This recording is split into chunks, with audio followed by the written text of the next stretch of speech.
The saloon reeked of whiskey, sweat, and desperation. Alora Quinn stood in the corner shadows, her fingers gripping the worn fabric of her shawl, watching her husband lose everything they had left. Again. Dorian sat hunched at the poker table, his shirt collar damp, his face flushed red beneath the oil lamps. The pile of chips in front of him had dwindled to almost nothing.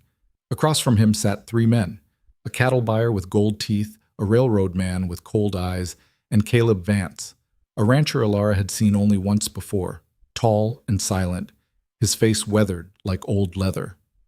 She'd known this night would come. Dorian always pushed too far, always believed the next hand would save him. "Call," Dorian said, his voice tight. The cattle buyer smirked. "You ain't got nothing left to call with, Quinn." Dorian's jaw clenched. His eyes darted around the table, then swept the room. They landed on Alara. Her stomach dropped. "No," she whispered, but the word barely made it past her lips. Dorian stood abruptly, his chair scraping against the floor. "I got something." The room went quiet. Even the piano player stopped mid-note. "I'll wager my wife." The words landed like a gunshot. Alara's knees nearly buckled. She felt the eyes of every man in the room turn toward her, assessing, calculating, leering. She wanted to run, to scream, to vanish into the floor, but her legs wouldn't move. The cattle buyer laughed, a ugly, wet sound. "You're joking." "I ain't," Dorian said. "She's worth more than all the chips on this table. She cooks, she cleans, she don't complain. A man could do worse." Alara's face burned. Worth more than chips. That's what she was to him. A commodity, a thing to be traded when the money ran out. The railroad man leaned back, shaking his head. "That's low, even for you, Quinn." But Caleb Vance said nothing. He just watched Dorian with those unreadable dark eyes, his expression carved from stone. "You in or not?"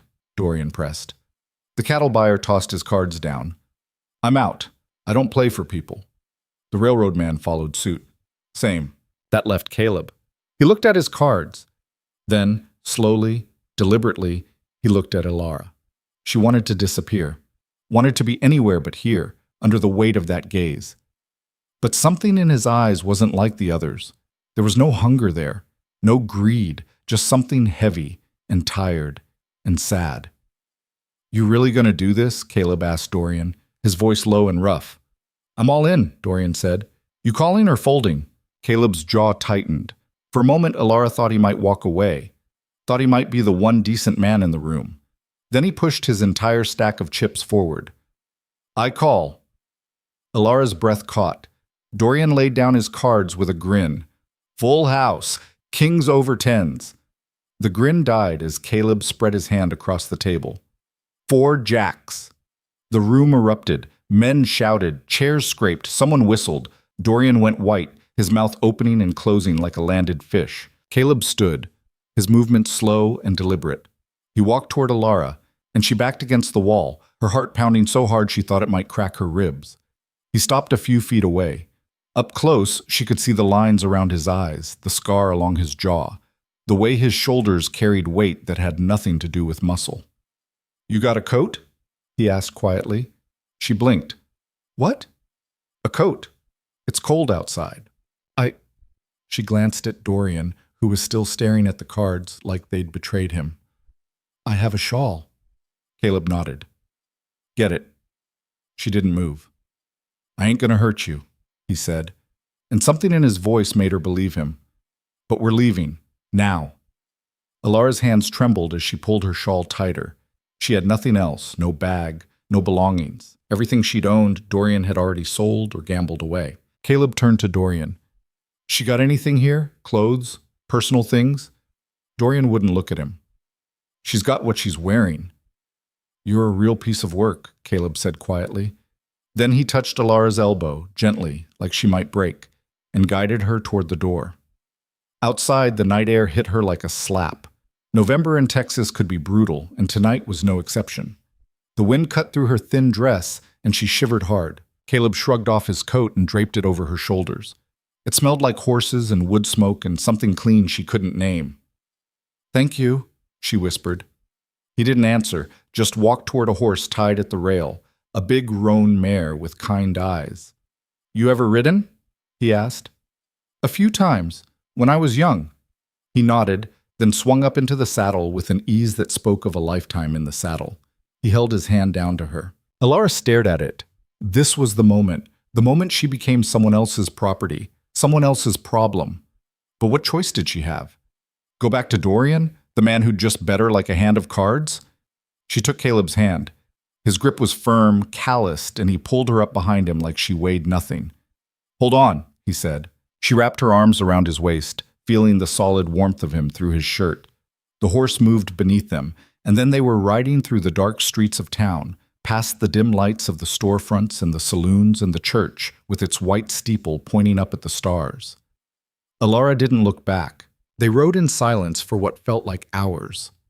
The town fell away behind them, replaced by open prairie and the distant shapes of hills against the sky. The moon was nearly full, casting everything in silver light. Finally, Caleb spoke.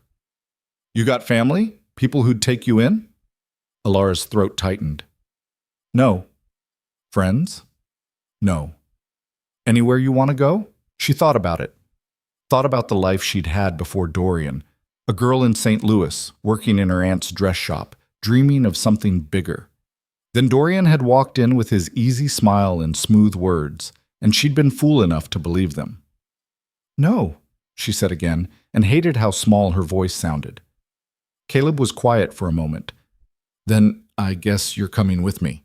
Where? My ranch, about 10 miles north. What do you want from me? He stiffened slightly, and she felt it through her hands on his back. I don't want nothing from you, he said, and his voice was hard. But you can't stay in town. Quinn'll come looking, or worse, someone else will get ideas. Out at the ranch, you'll be safe. Safe, she repeated, tasting the word. It felt foreign. You don't believe me. I don't know you. Fair enough. He paused. But I ain't like Quinn. I don't hurt women, and I don't keep people against their will. You want to leave come morning, I'll take you back to town myself, or anywhere else you want to go. But tonight, you need a roof and a bed, and I got both. Alara wanted to believe him, but she'd believed Dorian too once. Still, what choice did she have? They rode on. The ranch appeared slowly, materializing out of the darkness like a ghost. At first, Alara saw only the shapes of buildings, a barn, a windmill, a house. As they got closer, she could make out more details. The fence sagging in places, the barn door hanging crooked. The house itself, a two-story structure that might have been handsome once, now looked tired and worn. Caleb reined in the horse near the front porch and dismounted. He held his hand up to help her down, and this time she took it without hesitation. Her legs were shaky from the long ride. Wait here, he said, and disappeared into the barn. Alara stood on the porch, hugging his coat around her, looking at the house. A lamp flickered in one of the upstairs windows. Someone else was here. Caleb returned a few minutes later, the horse unsaddled and put away. He climbed the porch steps and opened the front door, gesturing for her to go in. The interior was dark except for a single lamp burning in what looked like a front room. The furniture was plain but well made. A sofa, 2 chairs, a table. Everything was neat, but there was a stillness to the place. A sense of emptiness that had nothing to do with the lack of people. Kitchen's through there, Caleb said, pointing. Bedroom's upstairs. There's a spare room at the end of the hall. It ain't much, but it's clean. Who else is here? Alara asked. My niece, Lily. She's 10. Lost her parents 2 years back, my brother and his wife. She don't talk much.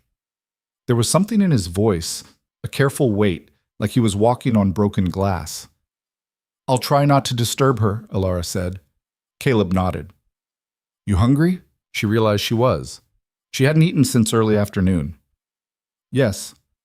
I'll make something. He moved into the kitchen, and Alara followed, watching as he lit another lamp and began pulling things from a pantry, bread, cheese, some kind of preserved meat. You don't have to, she started.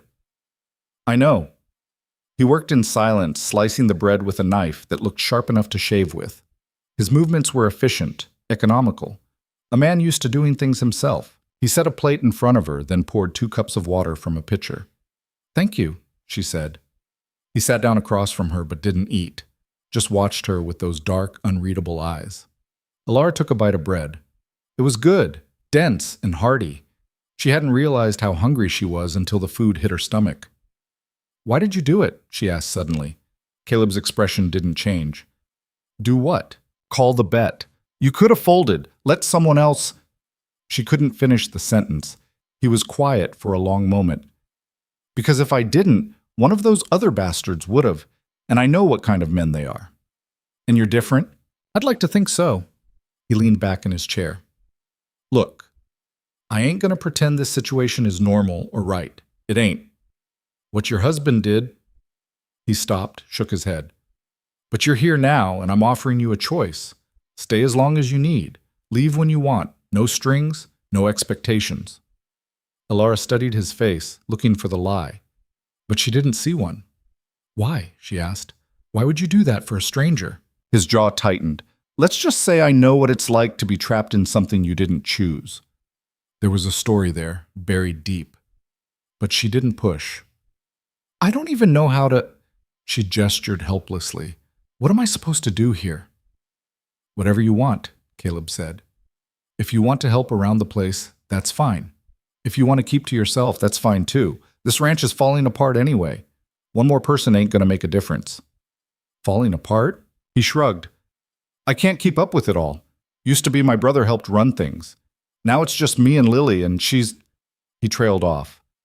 "It don't matter. Point is, there's plenty of room and plenty of work if you want it, but it's your choice."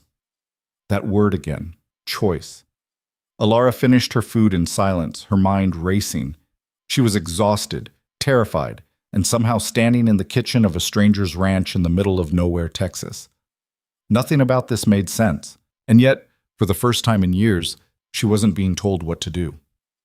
"The room upstairs," she said finally. "Can I see it?" Caleb nodded and stood. She followed him up a narrow staircase to the second floor.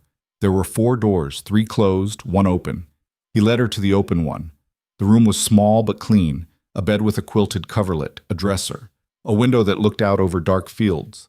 A lamp sat on the nightstand, already lit. "There's a wash basin and pitcher," Caleb said, pointing. "I'll bring up some fresh water in the morning. If you need anything, I'm in the room at the other end. Lily's next door." Alara nodded, suddenly too tired to speak. Caleb hesitated in the doorway. "I meant what I said. You're safe here." "Okay," she whispered. He left, closing the door softly behind him. Alara stood in the middle of the room, still wearing his coat, and let herself breathe. Really breathe, for what felt like the first time all night. Then she sat on the edge of the bed, put her face in her hands, and cried. She woke to sunlight streaming through the window. For a moment, she didn't know where she was. Then it all came rushing back. The saloon, the cards, the ride through the darkness. She sat up, her body aching from the long ride and the unfamiliar bed. Someone had left a pitcher of water on the dresser, just as Caleb had promised. There was also a towel and a bar of soap. She washed her face and hands, finger-combed her hair as best she could, and went downstairs. The house was quiet.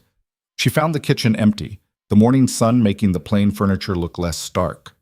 Through the window she could see fields stretching out toward distant hills, and closer, what looked like an orchard, rows of trees, most of them bare. The back door opened, and Caleb came in carrying a basket of eggs. He stopped when he saw her. "Morning," he said. "Morning. You sleep?" "Some." He nodded and set the basket on the counter. "I'm making breakfast. You eat eggs?" "Yes." He got to work, moving around the kitchen with the same efficiency as the night before. Alara watched, feeling useless and out of place. "Can I help?" she asked. He glanced at her. "You know how to make coffee?" "Yes." "Pot's there. Water's in the pump outside." She found the coffee pot and went out to the pump. The morning air was crisp and cold, but the sun felt good on her face. She worked the pump handle, watching the clear water flow, and filled the pot. Back inside, she got the coffee going while Caleb fried eggs and sliced more of that good bread. They worked in companionable silence. A small sound made Alara look up. A girl stood in the doorway, thin, with dark hair and large eyes that seemed too big for her face. She wore a simple dress and no shoes. "Morning, Lily," Caleb said, his voice softening. "Come eat." The girl didn't speak, just moved to the table and sat down, her eyes flicking to Alara and then away. Caleb set plates in front of them. Eggs, bread, some bacon he'd pulled from somewhere. Alara poured coffee for herself and Caleb, and milk for Lily from a jar in the cold box. They ate in silence. Lily picked at her food, eating slowly, never looking up. After breakfast, Caleb stood. "I got work to do. Lily, you got your lessons?" The girl nodded. "Good." He looked at Alara. "You're welcome to look around, house, land, whatever. Like I said, this is, well, you're free to go where you want." Then he was gone, his back door closing behind him. Alara looked at Lily. The girl was staring at her plate. "Do you want help with your lessons?" Alara asked gently. Lily's eyes lifted, just for a second. Then she shook her head and left the table, disappearing upstairs. Alara sighed and began clearing the dishes. She spent the morning exploring. The house was bigger than it had seemed at night, 2 stories with rooms that felt empty and unused. There were signs of life here and there, a book left open on a table, a blanket draped over a chair. But mostly, it felt like a place where people existed but didn't really live. Outside, she walked through the yard. The barn was solid but needed repairs. She could see gaps in the boards, missing shingles. Beyond it, the orchard stretched out in neat rows. She walked between the trees, running her hand along the rough bark. Most of them looked sick or dying, their branches bare and brittle. At the far end of the orchard, she found the source of the problem, the irrigation system. It was old, maybe 20 years or more, and it had clearly been neglected. Pipes were cracked, joints leaked, and the main pump looked like it hadn't been serviced in years. Alara knelt in the dirt, examining it. Her father had worked with machines before he died. He taught her the basics, how things fit together, how to see what was wrong. It had been years, but the knowledge was still there, buried under layers of durian and disappointment. "It's broken." She jumped. Lily stood a few feet away, silent as a ghost. "Yes," Alara said, catching her breath. "Yes, it is. Uncle Caleb says it's too old to fix. Maybe. Or maybe it just needs someone to try." Lily tilted her head, studying her. "You know how to fix things?" "Some things. My father taught me." "Where is he now?" "He died a long time ago." Lily nodded slowly, like this made sense to her. "My papa died too." Alara's heart clenched. "I'm sorry." The girl shrugged, but her eyes were too bright. "Do you think you can fix it, the water thing?" "I don't know. I'd have to look at it more. And I'd need tools." "There's tools in the barn. Uncle Caleb has lots." Alara smiled. "Then maybe I'll try." Lily almost smiled back. Almost. The girl disappeared as quietly as she'd come, leaving Alara alone with the broken irrigation system and a feeling she hadn't had in a long time. Purpose. Over the next few days, Alara fell into a rhythm. She woke early, made coffee, prepared breakfast. Caleb ate quickly and left to work, fences to mend, cattle to check, 100 other tasks that kept him out from dawn to dusk. Lily did her lessons alone upstairs, appearing only for meals. And Alara worked on the irrigation system. She'd found the tools in the barn, just as Lily had said. They were old but well maintained. She started with the pump, taking it apart piece by piece, cleaning each component, replacing what she could with scrap metal she found lying around. It was slow work, hard work. Her hands blistered, then calloused. Her back ached, but every small fix felt like a victory. Caleb noticed. One afternoon he came back early and found her elbow deep in the mechanism, her hair tied back with a strip of cloth, grease smeared on her cheek.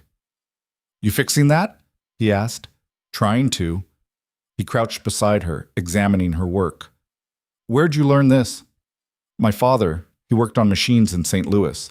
Printing presses, mostly. But the principles are the same." Caleb nodded slowly. "You don't have to do this, you know. It ain't your responsibility." "I know." She looked at him. "But I need something to do. And it seemed worth saving." Something shifted in his expression. "Yeah," he said quietly. "It is." He helped her after that when he had time. They worked in silence mostly, passing tools back and forth, their hands occasionally brushing. Alara found herself watching him sometimes. The way he moved, the concentration on his face, the gentleness in his rough hands. He wasn't what she'd expected, wasn't loud or demanding or cruel. He was just steady, like the land itself. One evening, after a particularly long day, they sat on the porch watching the sun set. Alara's whole body ached, but it was a good ache, an earned ache. "Why'd you let the orchard die?" she asked. Caleb was quiet for a moment. "Didn't let it, just couldn't keep up after my brother died. He was the one who understood the trees. I'm better with cattle and horses. Tried to maintain it, but..." He shrugged. "Some things slip through your fingers. It doesn't have to stay dead." He looked at her, and she saw something in his eyes. Surprise, maybe. Or hope. "You really think you can fix it?" "I think I can try." The corner of his mouth lifted slightly. It wasn't quite a smile, but it was close. "Then try," he said. Lily was the harder puzzle. The girl was like a shadow, present but not really there. She did her lessons, ate her meals, went to bed. But she never spoke unless spoken to, never smiled, never showed anything beyond a careful, practiced blankness. Alara understood it. She'd worn that same mask with Dorian, disappearing into herself to survive. She didn't push, just made herself available. She started leaving books in the kitchen, stories, histories, anything she found in the house. Sometimes she'd find them moved, like Lily had looked at them. Once, she found one open to a page with a drawing of horses. Small victories. One rainy afternoon, Alara was in the kitchen making bread when Lily appeared. The girl stood in the doorway, watching. "Do you want to help?" Alara asked. Lily hesitated, then nodded. Alara showed her how to knead the dough, how to fold and press and turn. Lily's small hands were clumsy at first, but she learned quickly. They worked side by side, the rain drumming on the roof, the smell of yeast and flour filling the air. "My mama used to make bread," Lily said suddenly. Her voice was soft, almost inaudible. Alara's hands stilled. "Did she?" "Every Sunday. She said it was important, that it made the house feel like home." She was right. Lily's eyes were bright with tears. "I miss her." "I know, sweetheart. Do you miss your papa?" "Every day." Lily nodded, like this made sense. Then she went back to kneading, and Alara did the same, and they didn't speak again. But something had shifted. A door had opened, just a crack. That night, when Caleb came in for supper, he stopped in the doorway, staring at the table. Alara had set out the bread, along with stew and vegetables from the cold box. But that wasn't what made him stop. Lily was sitting at the table, and she was humming. It was barely audible, just a soft melody under her breath. But it was there. Caleb's eyes met Alara's, and she saw something in them that made her chest tight. Gratitude, wonder, and something deeper she couldn't name. They ate together, the three of them, and for the first time it felt less like strangers sharing space and more like something else. Something that might, someday, be called home. 3 weeks after Alara arrived, the irrigation system coughed to life. She'd been working on it all morning, making the final adjustments, her hands shaking with exhaustion and anticipation. Caleb stood beside her, ready to help if she needed it. "Try it now," she said. He opened the valve. For a moment, nothing happened. Then, with a groan and a shudder, water began to flow through the pipes. It sputtered at first, uneven and hesitant, but then it smoothed out, streaming through the channels into the orchard. Alara let out a breath she didn't know she'd been holding. "You did it," Caleb said, and his voice was full of something she couldn't quite identify. "We did it," she corrected. He looked at her, and this time he did smile. It transformed his face, made him look younger, less burdened. Lily came running from the house, her eyes wide. "It's working!" "It is," Alara said, laughing. The girl grabbed her hand and they walked through the orchard together, watching the water soak into the dry earth. It would take time for the trees to recover, Alara knew. Months, maybe years. But it was a start. That night, Lily asked Alara to read to her. They sat together in Lily's room, a lamp casting warm light over the pages of a book about a girl and a garden. Lily leaned against her shoulder, and Alara's heart ached with how much she'd come to care for this quiet, wounded child. When the story ended, Lily looked up at her. "Will you stay?" she asked. With us?" Alara's throat tightened. "Do you want me to?" "Yes." It was such a simple word, but it meant everything. "Then I'll stay," Alara said, "as long as you want me." Lily smiled, A real, genuine smile, and Alara had to blink back tears. Later, downstairs, she found Caleb in the front room, standing by the window, looking out at the dark fields. "She asked me to stay," Alara said quietly. He turned. "What did you tell her?" "That I would. If that's all right with you." Caleb's expression was unreadable. "You don't have to ask my permission. I know, but this is your home. I don't want to—" "It's your home too," he said, and the words hung in the air between them. "If you want it to be." Alara looked at him, this man who'd won her in a card game and then refused to claim her, who'd given her space and time and the freedom to choose. "I want it to be," she said. Something passed between them then, something unspoken but real. Not love, not yet, but the possibility of it. The beginning of something that might grow, given time and care, like the trees in the orchard. "Good," Caleb said quietly. And then, after a pause, "I'm glad you're here, Alara." It was the first time he'd said her name like that, soft, like it mattered. "So am I," she whispered. Outside, the wind moved through the orchard, and somewhere in the darkness, water flowed through pipes she'd fixed with her own hands, bringing life back to what had been dying. And inside, in a house that had been silent for too long, 3 broken people began, slowly, carefully, to heal. But healing is never a straight line. And the past, Alara was about to learn, doesn't let go easily. It was a Tuesday morning, 6 weeks after she'd arrived, when the rider came.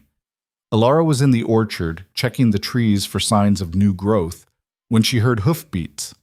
She looked up to see a man on horseback approaching the house. Not Caleb, who was out mending fences on the north pasture. She walked back toward the house, a prickle of unease running down her spine. The man dismounted, tied his horse, and knocked on the door. He was well dressed, with a clean coat and polished boots. Too clean for ranch country. "Can I help you?" Alara called. He turned and his smile didn't reach his eyes. "I'm looking for Caleb Vance. He's not here." "When will he be back?" "I don't know. A few hours, maybe." The man's eyes swept over her, assessing. "And you are?" "A friend." The word felt right, true. "I see."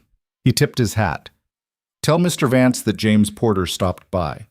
I have some business to discuss with him. Legal business." Alara's stomach dropped. "Legal business?" "That's right, concerning the ownership of one Alara Quinn." The world tilted. "I don't understand," she managed. Porter's smile widened. "Your husband, Dorian Quinn, has filed a petition to have you returned to him. He claims Mr. Vance acquired you through illegal means, specifically through a wager that violated state law. The court has agreed to hear the case." No. "Ball? No. That's not—" Alara's voice shook. "I'm not his property. I'm not anyone's property. I'm afraid the law sees it differently, ma'am. You're a married woman. Your husband has legal claim to your presence and your labor. Mr. Vance will need to prove he has legitimate right to keep you here. Otherwise—" He shrugged. "Well, the court will decide." Alara couldn't breathe. The sky was too bright, the ground too unsteady. "Tell Mr. Vance I'll be back tomorrow," Porter said. "Good day, ma'am." He mounted his horse and rode away, leaving Alara standing in the yard, her whole world crumbling around her. She'd been a fool, had let herself believe she could be free, had let herself care, let herself hope, let herself imagine a future that was never really hers to claim. Dorian was coming for her, and this time there might be no escape. Alara stood frozen in the yard long after the lawyer disappeared down the road, his words echoing in her skull like a death sentence. The sun was too bright, the air too thin. Her legs felt like water. She made it to the porch steps before her knees gave out. She sat hard on the wood, hands shaking, bile rising in her throat. Dorian was coming for her. The law was on his side, and everything she'd built here, the orchard, the fragile trust with Lily, the careful peace she'd found with Caleb, all of it could be ripped away by a judge's signature. She pressed her palms against her eyes, trying to think through the panic. There had to be a way out. There had to be. But what? Run? Where would she go? She had no money, no family, no friends outside this ranch. And even if she ran, Dorian would find her. Men like him always did. The sound of hoofbeats made her jerk her head up. Caleb was riding in from the north pasture, his hat pulled low against the sun. He saw her on the steps and immediately urged his horse faster. He was off the saddle before the animal had fully stopped. What happened? Alara opened her mouth, but nothing came out. Her throat had closed up completely. Caleb knelt in front of her, his face tight with concern. Alara, talk to me. A lawyer, she managed, came by. His name was Porter. She watched the recognition flash across Caleb's face, followed quickly by something darker. What did he say? Dorian's filed a petition to get me back. He's claiming the card game was illegal, that you don't have any right to... She couldn't finish. The words were too ugly. Caleb's jaw went hard as stone. He stood, turned away, ran a hand through his hair. When he spoke, his voice was low and controlled, but she could hear the anger underneath. That son of a... He said there's a court hearing, that the law sees me as Dorian's property. Her voice cracked. He's going to take me back, Caleb. The law's on his side. The hell it is. You heard what Porter said. I'm married. That means... It don't mean nothing. Caleb spun back to face her. You're not going anywhere. You can't fight the law. Watch me. But even as he said it, Alara could see the doubt in his eyes. He knew as well as she did how these things worked. A woman had no rights against her husband. The fact that Dorian had gambled her away didn't matter. Not to a judge. Not to the law. Maybe I should just go, she said quietly. Before this gets worse, before Dorian causes trouble for you and Lily. No. The word was hard, final. You're staying. Caleb. I said no. He crouched down again, meeting her eyes. I ain't letting him take you. I don't care what some lawyer says. This is your home now. You understand me? Alara wanted to believe him. Wanted it so badly it hurt. What if you don't have a choice? She whispered. Something flickered across his face. Fear, maybe, though he hid it quickly. Then we'll make one. The back door creaked open. Lily stood there, her face pale. What's wrong? Alara stood quickly, trying to compose herself. Nothing, sweetheart, just some business talk. But Lily wasn't fooled. She looked between them, her eyes too knowing for a 10-year-old. Someone's trying to take you away. Alara's heart broke at the fear in the girl's voice. No one's taking me anywhere. You promise? Alara opened her mouth to promise, then stopped. She wouldn't lie to this child, not about something this important. I'm going to try very hard to stay, she said instead. That's all I can promise. Lily's face crumpled. She turned and ran back into the house, her footsteps pounding up the stairs. Alara started after her, but Caleb caught her arm. Let her go. She needs time. She's scared. So are you. His hand was still on her arm, warm and steady. We're all scared. But running to her crying ain't gonna help. He was right. Alara knew it. But every instinct screamed at her to go comfort the child, to fix this somehow. What do we do? She asked. Caleb released her arm. First thing, I'm riding to town. Gonna talk to a real lawyer, not Dorian's lapdog. See what our options are. And if there aren't any? There's always options, just gotta find them. He headed toward his horse, then stopped. You got a gun? The question caught her off guard. What? No. He went into the house and came back a minute later with a rifle. He handed it to her, and she took it automatically, the weight unfamiliar in her hands. You know how to use this? Not really. Then learn, fast. His face was grim. I don't trust Porter, and I sure as hell don't trust whatever Dorian's planning. You see anyone coming up that road who ain't me, you get Lily, and you lock yourselves in the house. Don't open the door for nobody. Alara's mouth went dry. You think he'd come here? Try to take me by force? I think desperate men do desperate things, and Quinn's been desperate his whole life. He mounted his horse. I'll be back before dark. You stay alert. Then he was gone, riding hard toward town, leaving Alara standing in the yard with a rifle she didn't know how to use and a growing sense of dread in her gut. She went inside. The house was too quiet. She set the rifle by the door and climbed the stairs to Lily's room. The girl was curled on her bed facing the wall. Lily? No response. Alara sat on the edge of the bed. I know you're scared. I'm scared too. Still nothing. But your uncle's going to figure this out. He's not going to let anything bad happen. Lily rolled over then, her eyes red. That's what my papa said, before the fever took him. He said nothing bad would happen, but it did. The words were like a knife to Alara's chest. Oh, sweetheart. Everyone leaves, Lily said, her voice small and broken. Mama, Papa, and now you. I'm not leaving, not if I can help it. But you might not be able to help it. Lily sat up, her face fierce through the tears. That man, your husband, he's going to take you, and Uncle Caleb can't stop him because the law says he has to let you go. That's what grown-ups do. They follow the law even when it's wrong. Alara had no answer, because Lily was right. The law was wrong, and there might not be a damn thing any of them could do about it. She pulled the girl into a hug, feeling her thin body shake with sobs. I'm going to fight, she said quietly. I promise you that. I'm not going quietly. Lily clung to her, and they stayed like that until the tears stopped and exhaustion took over. Alara helped her lie down, pulled a blanket over her, and sat beside her until she fell into restless sleep.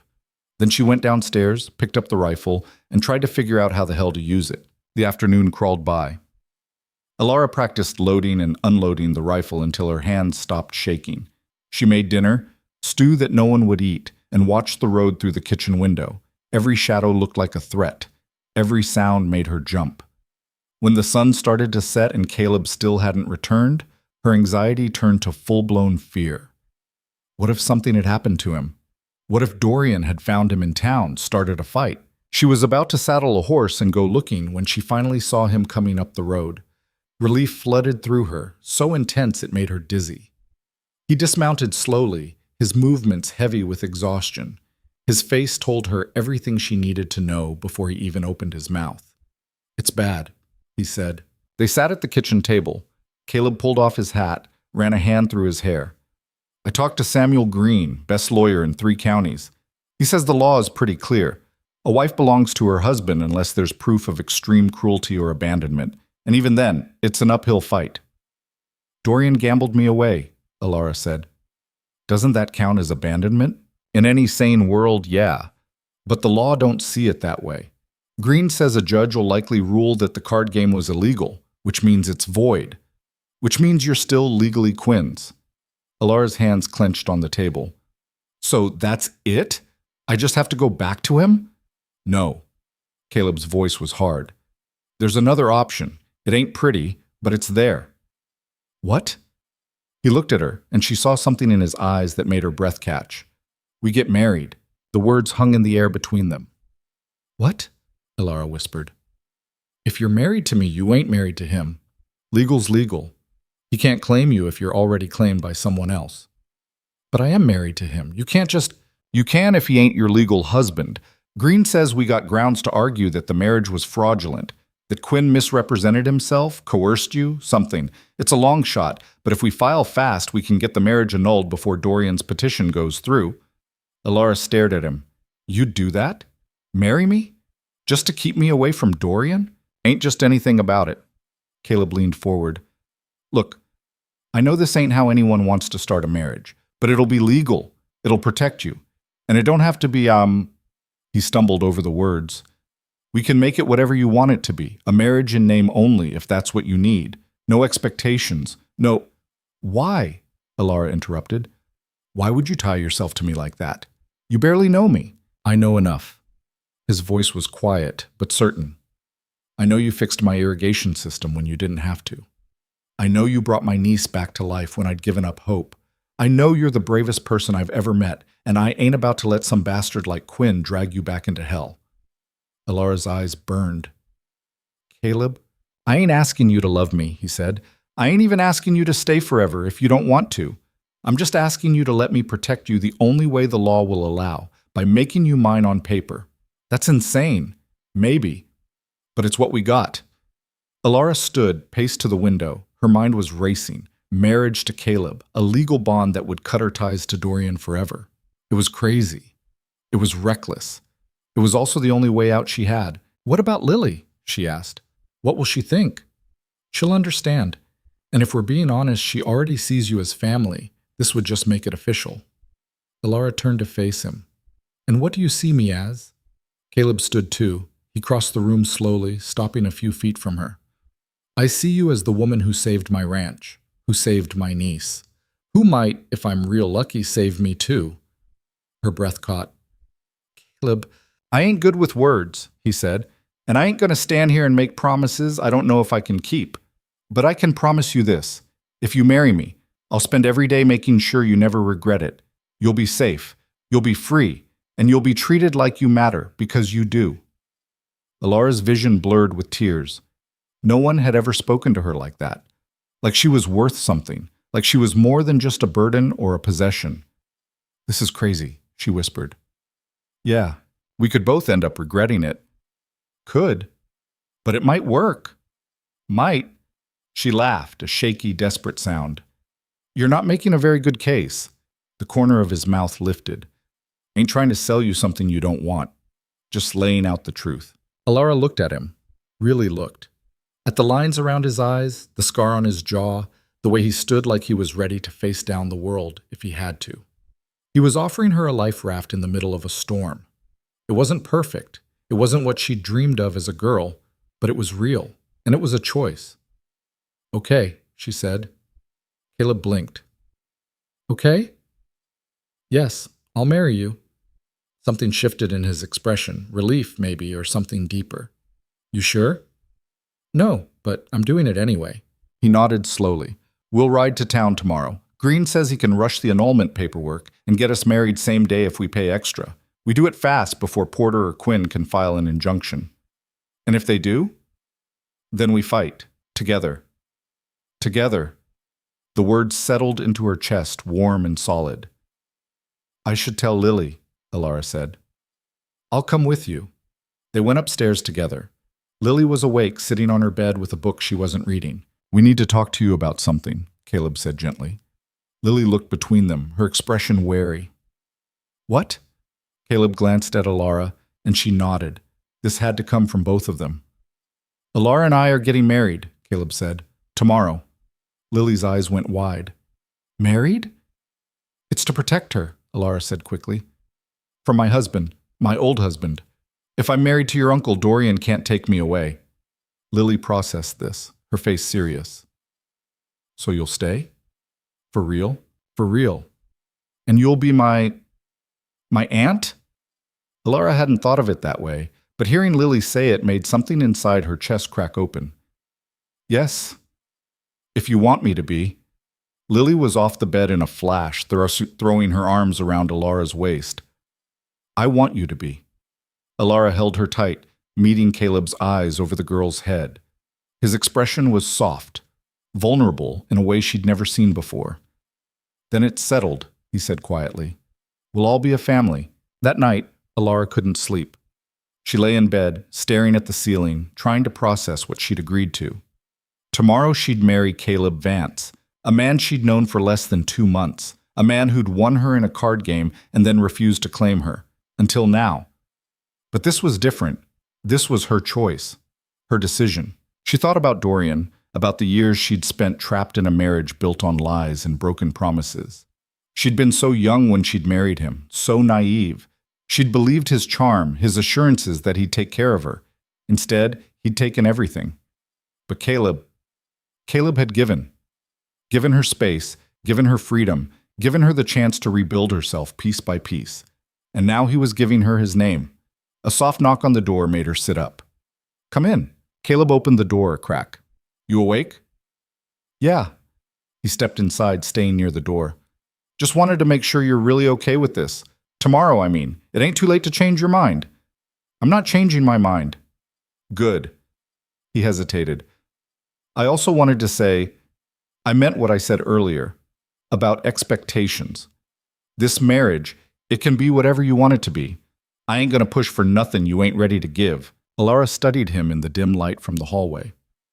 What if I want it to be real? He went very still. Real how? I don't know yet, she admitted. But I know I don't want a marriage in name only. I've had one of those already. It was lonely.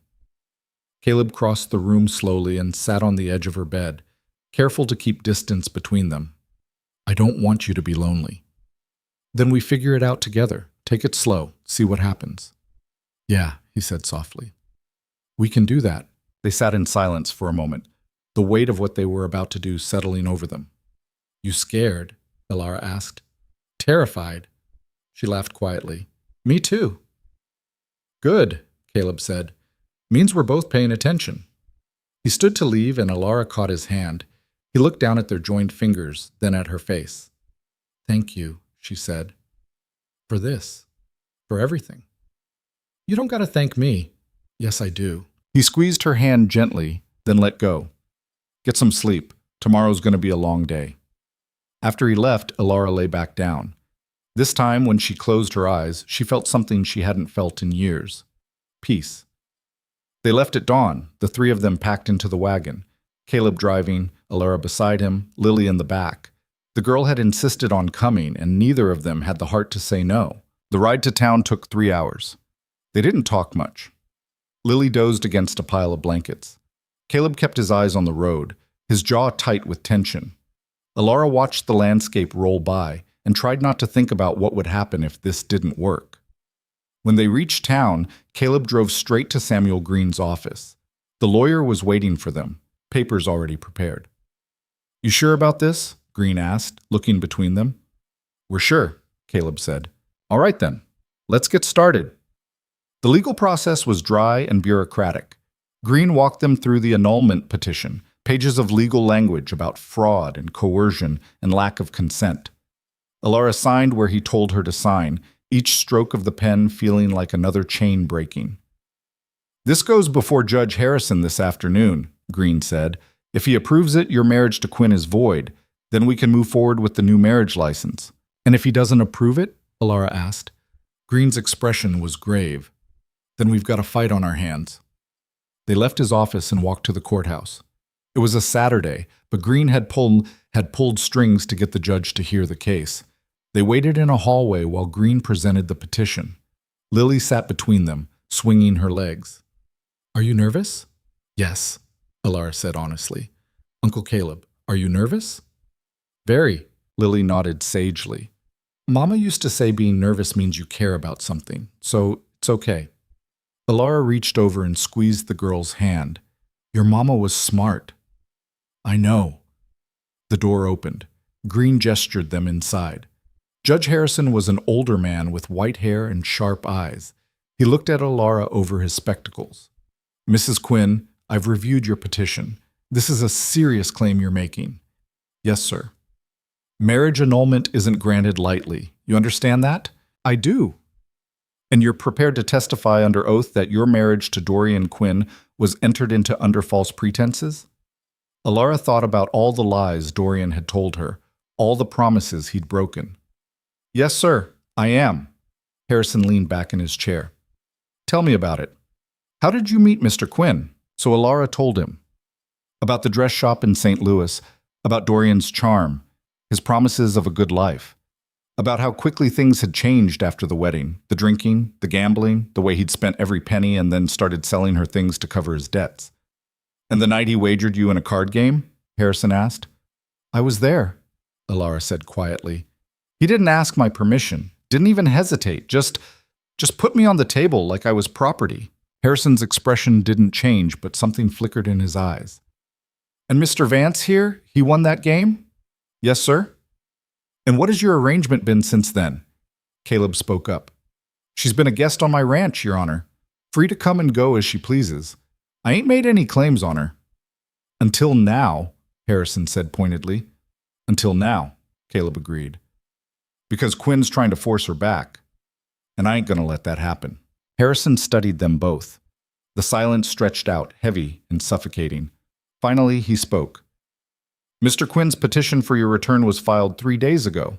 His lawyer claims you're his legal property and that Mr. Vance is unlawfully harboring you. Elara's heart sank.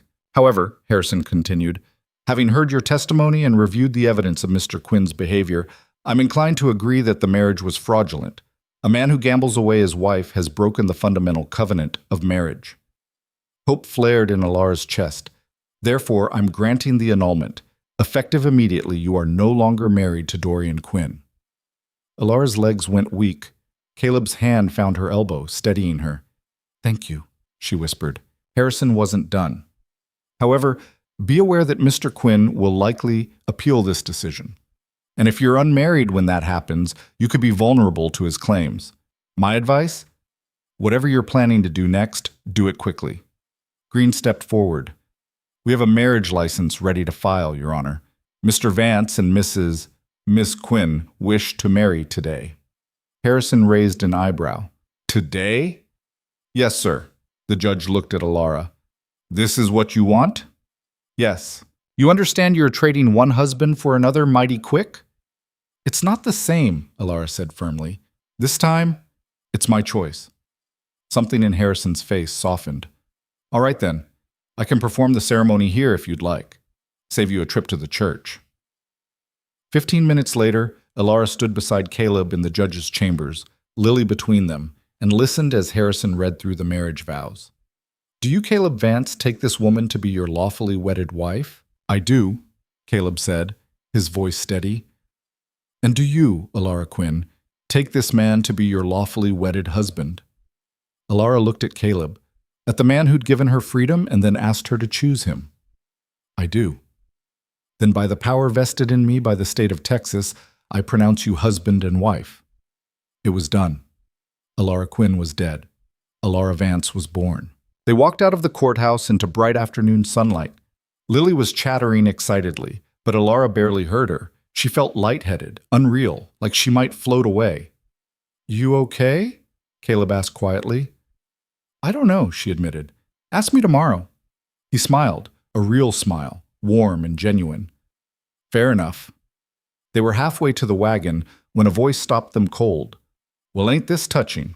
Alara spun around. Dorian Quinn stood 20 feet away, flanked by two men she didn't recognize. He looked different than she remembered, cleaner, better dressed. But his eyes were the same, cold and calculating. Dorian, she breathed. Alara. He smiled, and it didn't reach his eyes. Or should I say, Mrs. Vance. Heard you got yourself remarried. That was fast. Caleb stepped in front of her. You need to leave. I don't think so. Dorian's hand rested on his belt, near where a gun was holstered. See? I got rights. That's my wife you just married. Not anymore, Caleb said. Judge annulled your marriage an hour ago. She's legally mine now. We'll see what the appeals court has to say about that. You can appeal all you want. Won't change nothing. Dorian's smile widened. You really think a piece of paper is going to keep me from what's mine? She ain't yours, Caleb said, his voice deadly quiet. She never was. I paid for her, fed her, kept a roof over her head for 3 years. That makes her mine. Alara stepped around Caleb, meeting Dorian's eyes. You gambled me away. You have no claim. I made a mistake, Dorian said smoothly. A moment of weakness.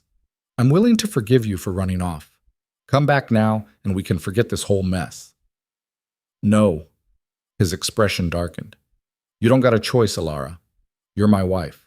I was never your wife. I was your prisoner. Dorian took a step forward, so did his men. Caleb's hand moved to his own gun. Gentlemen, Samuel Green's voice cut through the tension. The lawyer had appeared on the courthouse steps, and he wasn't alone. Sheriff Tom Hackett stood beside him, hand on his belt. There a problem here? Hackett asked. Dorian's smile returned, though it was strained now. No problem, Sheriff. Just having a conversation with my wife. Your former wife, Green corrected. As of 1 hour ago, legally dissolved. You have no claim to her, Mr. Quinn. And if you continue to harass her or Mr. Vance, you'll be arrested for disturbing the peace. Dorian's jaw clenched. His eyes swept from Green to the sheriff to Caleb and finally to Alara. The look he gave her was pure venom. This ain't over, he said quietly. Yeah, Caleb said. It is. Dorian stared at him for a long moment. Then he turned and walked away, his men following. Alara didn't realize she was shaking until Caleb's arm came around her shoulders. He's gone, Caleb said. You're safe. But as they climbed into the wagon and started the long ride home, Alara couldn't shake the feeling that Dorian's parting words were a promise. This wasn't over. It was only beginning. The ride home felt longer than it should have. Lily had fallen asleep in the back of the wagon, exhausted from the day's tension. Caleb drove in silence, his eyes scanning the horizon like he expected trouble to materialize out of the darkening sky. Alara sat beside him, her new name still strange in her mind. Alara Vance. She'd said it over and over during the ride, testing the shape of it on her tongue. It should have felt like freedom. Instead, it felt like borrowed clothes, something that didn't quite fit yet. "You're quiet," Caleb said finally. "Just thinking." About Quinn, about everything. She pulled his coat tighter around her shoulders. "A week ago, I was fixing irrigation pipes. Now I'm married to you and waiting for my ex-husband to make his next move." "You regretting it already?" She looked at him. His face was hard to read in the fading light, but there was tension in his shoulders, uncertainty in the question. "No," she said, "but I'm scared." "Good. Means you're smart." He paused. "I'm scared too, if we're being honest." "Of Dorian? Of failing you?" The admission seemed to cost him something. "I've already failed one family. Don't know if I can take failing another."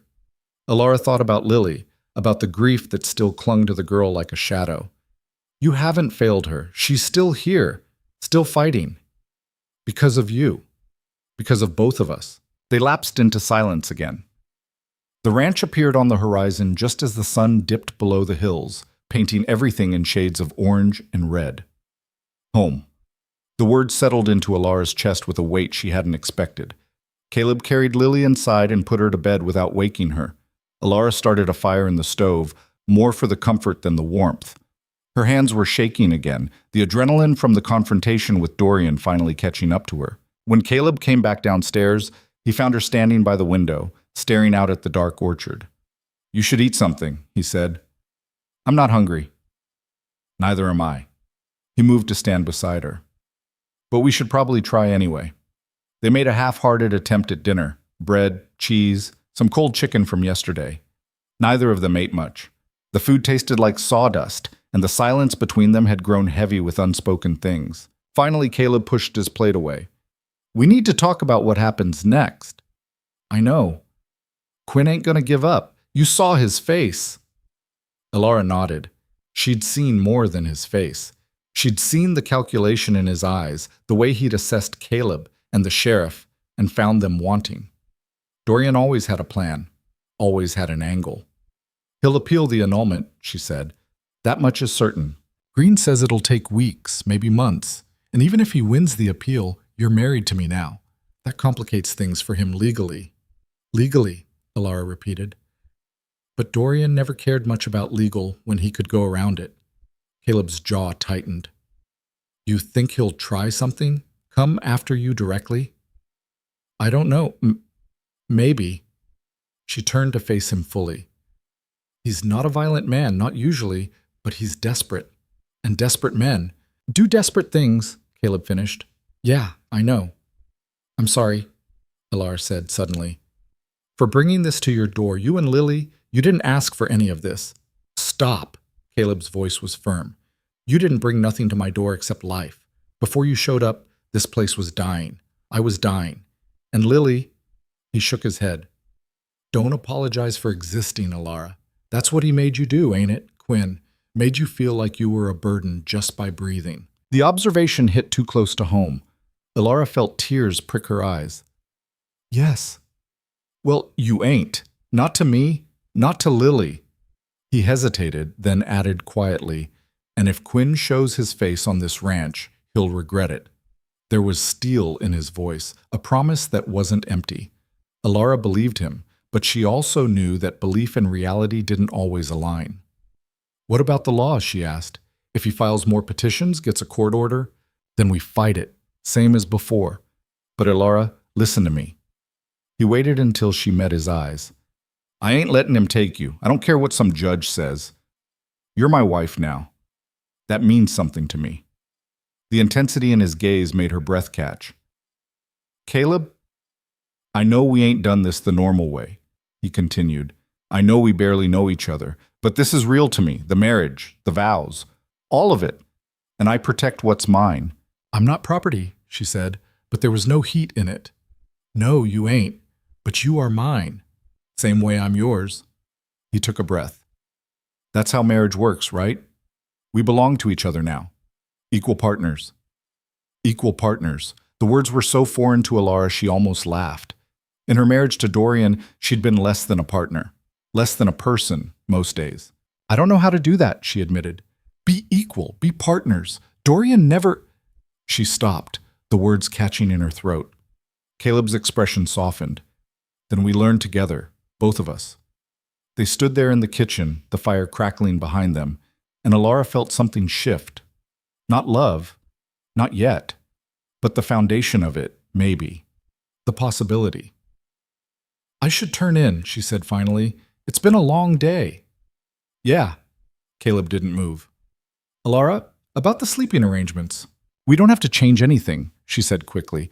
I know this marriage is complicated. I can stay in the guest room. He looked like he wanted to say something else, but he just nodded. All right. But if you change your mind, if you want… He stopped, shook his head. Never mind. Get some rest. Alara went upstairs, but sleep wouldn't come. She lay in bed staring at the ceiling, listening to the house settle around her. Somewhere down the hall, Caleb was doing the same. Her husband. The word still felt impossible. Somewhere else, miles away in town, Dorian was planning, scheming. She could feel it in her bones, the way you feel a storm coming before the first drop of rain. The next few weeks passed in uneasy peace. Caleb hired 2 ranch hands, young men from town who needed work and weren't afraid of hard labor. He didn't say it, but Alara knew why. Extra eyes. Extra guns, if it came to that. She threw herself into work on the orchard. The irrigation system was running smoothly now, and the trees were responding. Small buds appeared on branches that had been bare. It wasn't much, but it was something. Progress. Lily had taken to following Alara around like a shadow, helping with whatever task needed doing.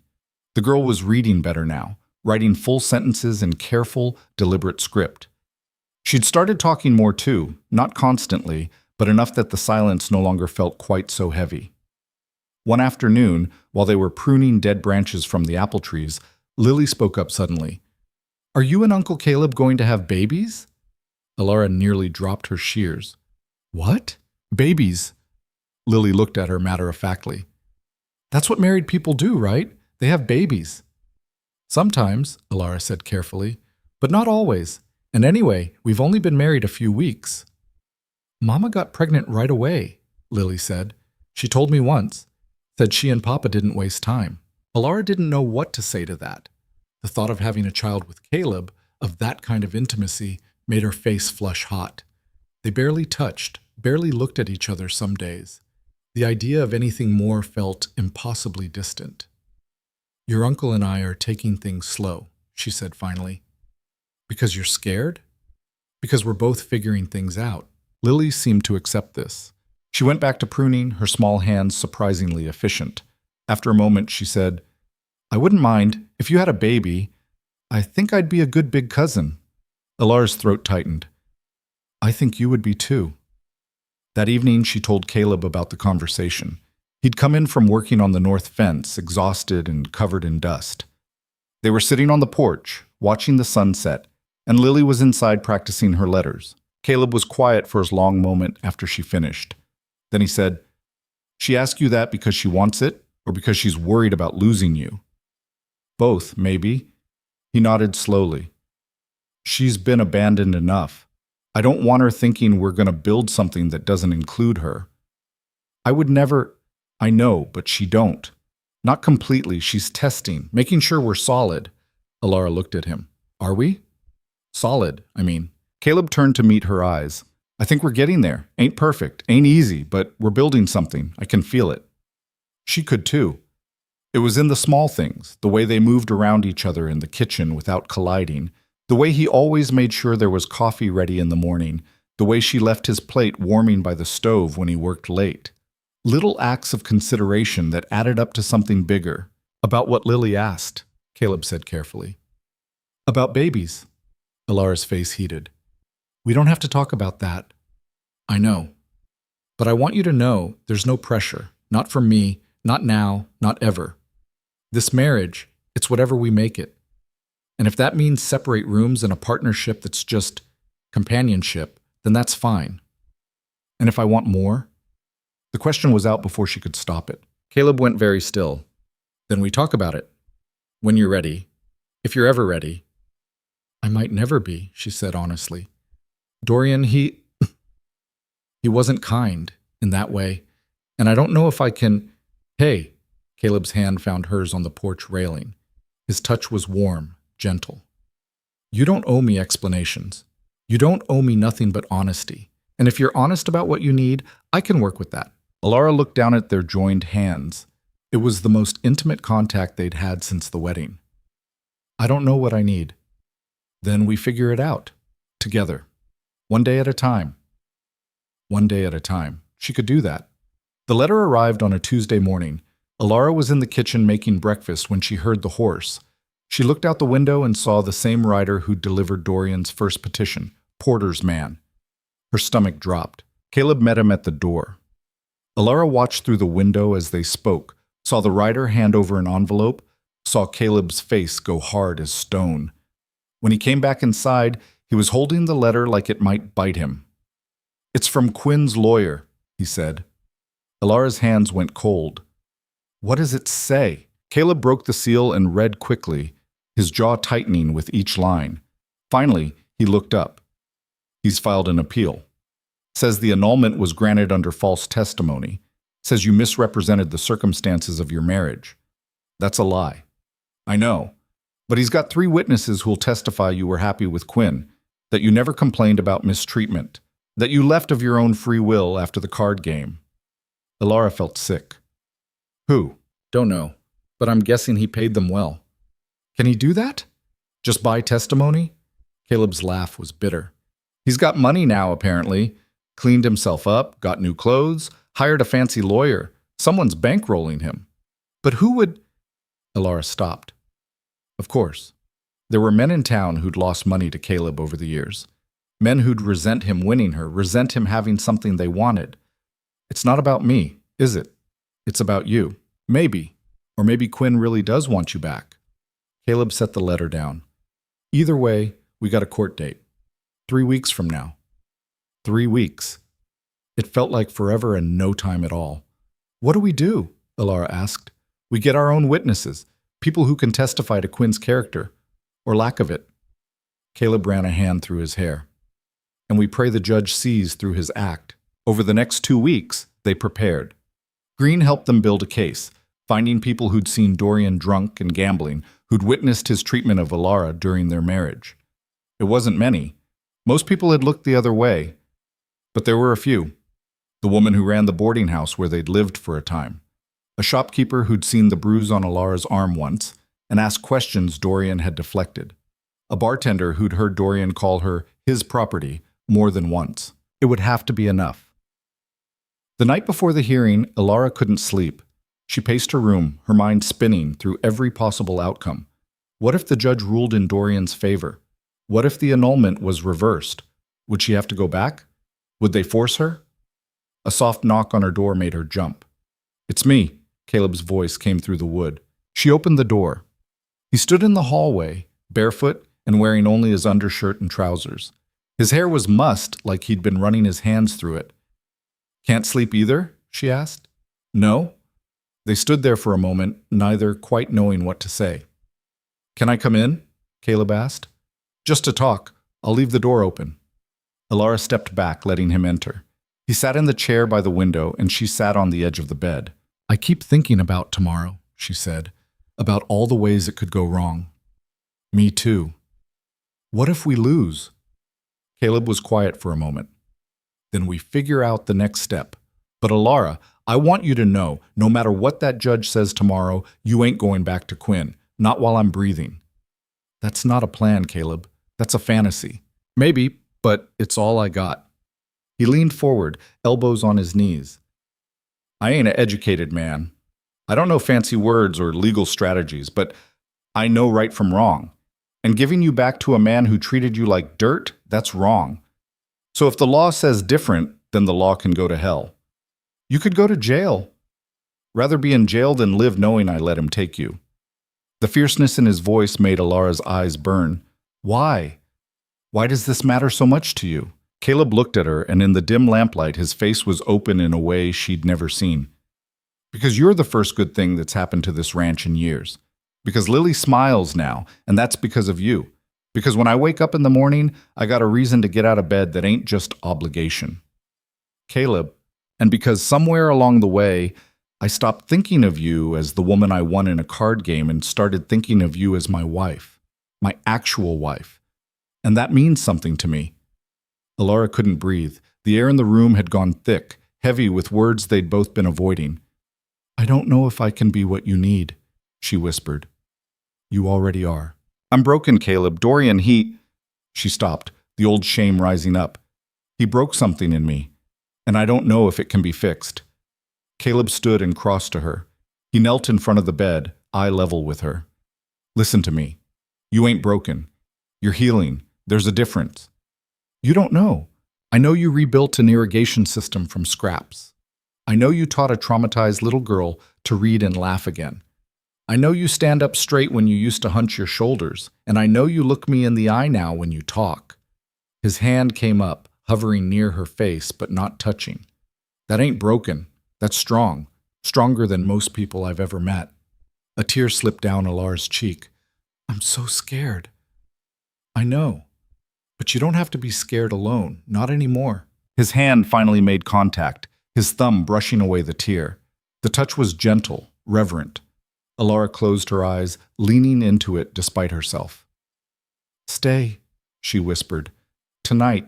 Just so I'm not alone. Caleb stiffened. Alara, not for that, she said quickly. Just to sleep. I don't want to be alone tonight. He studied her face, searching for certainty. Whatever he saw must have convinced him, because he nodded slowly. They lay down on opposite sides of the bed, a careful distance between them. Alara curled on her side and Caleb stayed on his back, staring at the ceiling. Thank you, she said quietly. For what? For giving me a choice. Always giving me a choice. His hand found hers in the darkness between them. That's what partners do. She fell asleep like that, holding his hand, and for the first time since Porter had shown up with that first petition, she slept through the night. The courthouse was packed. Alara hadn't expected that. She'd thought it would be a quiet proceeding, just lawyers and a judge. Instead, it seemed like half the town had shown up to watch the spectacle. Dorian sat at the front with Porter, looking every inch the respectable gentleman. New suit, clean-shaven, hair combed back. He looked nothing like the desperate gambler who'd wagered his wife 2 months ago. Alara sat beside Caleb in green, her hands folded in her lap to hide the shaking. Lily was with a neighbor. They'd agreed the courtroom was no place for a child. Judge Harrison called the proceedings to order. We're here to consider the appeal of Dorian Quinn regarding the annulment of his marriage to Alara Quinn, now Alara Vance. Mr. Porter, you may present your case. Porter stood, and Alara's stomach churned as he began to speak. He painted a picture of a happy marriage destroyed by one bad night. Dorian had made a mistake, yes, but he'd been drinking, hadn't been in his right mind.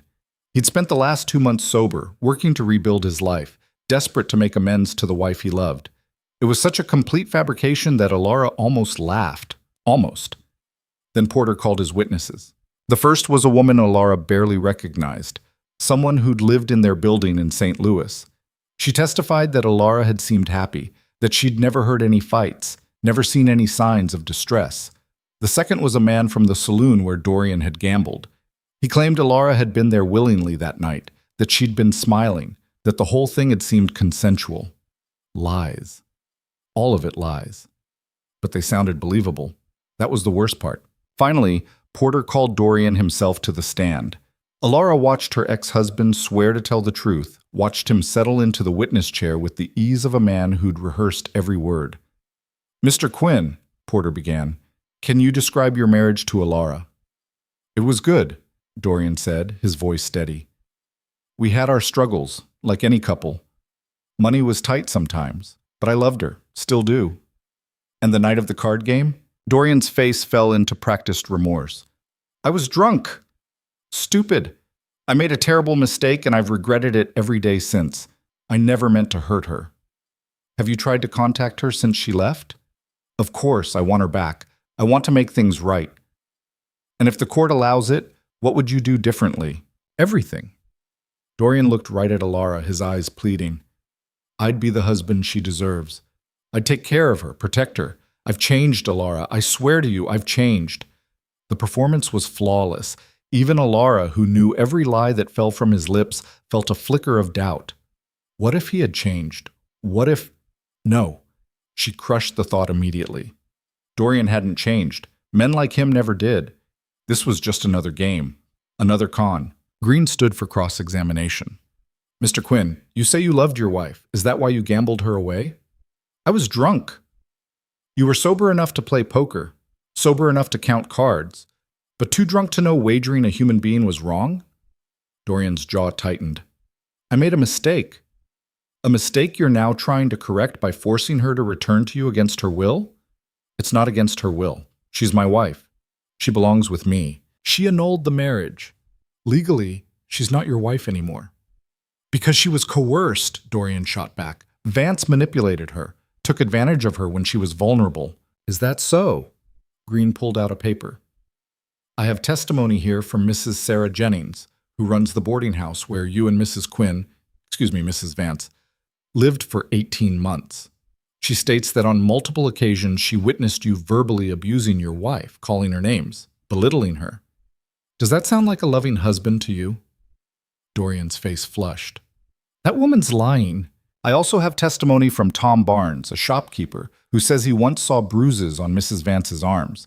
When he asked about them, you told him to mind his own business. Care to explain that? She bruised easy, always clumsy. Clumsy, Green repeated flatly. And the gambling debts? The fact that you sold her possessions to cover your losses? Was she clumsy about that too? I did what I had to do to survive. At her expense. Dorian's mask was cracking now, the anger seeping through. She's my wife. What I do with my property is my business. The words hung in the air. Property. Green smiled grimly. No further questions. When it was their turn, Green called Alara to the stand. She walked to the witness chair on shaking legs, feeling every eye in the room on her. She swore the oath and sat, her hands gripping the armrest to keep from trembling. Mrs. Vance, Green began gently, can you describe your marriage to Dorian Quinn? Alara took a breath, then another. Then she started talking. She told them about the lies Dorian had fed her, about the drinking that started a week after the wedding, about the gambling debts that piled up until they had nothing, about the times he'd shoved her, grabbed her, left bruises he'd told her to hide, about the night he'd looked at her across that saloon and seen nothing but a way out. He didn't wager me because he was drunk, she said, her voice stronger now. He wagered me because that's all I was to him, a thing he could trade.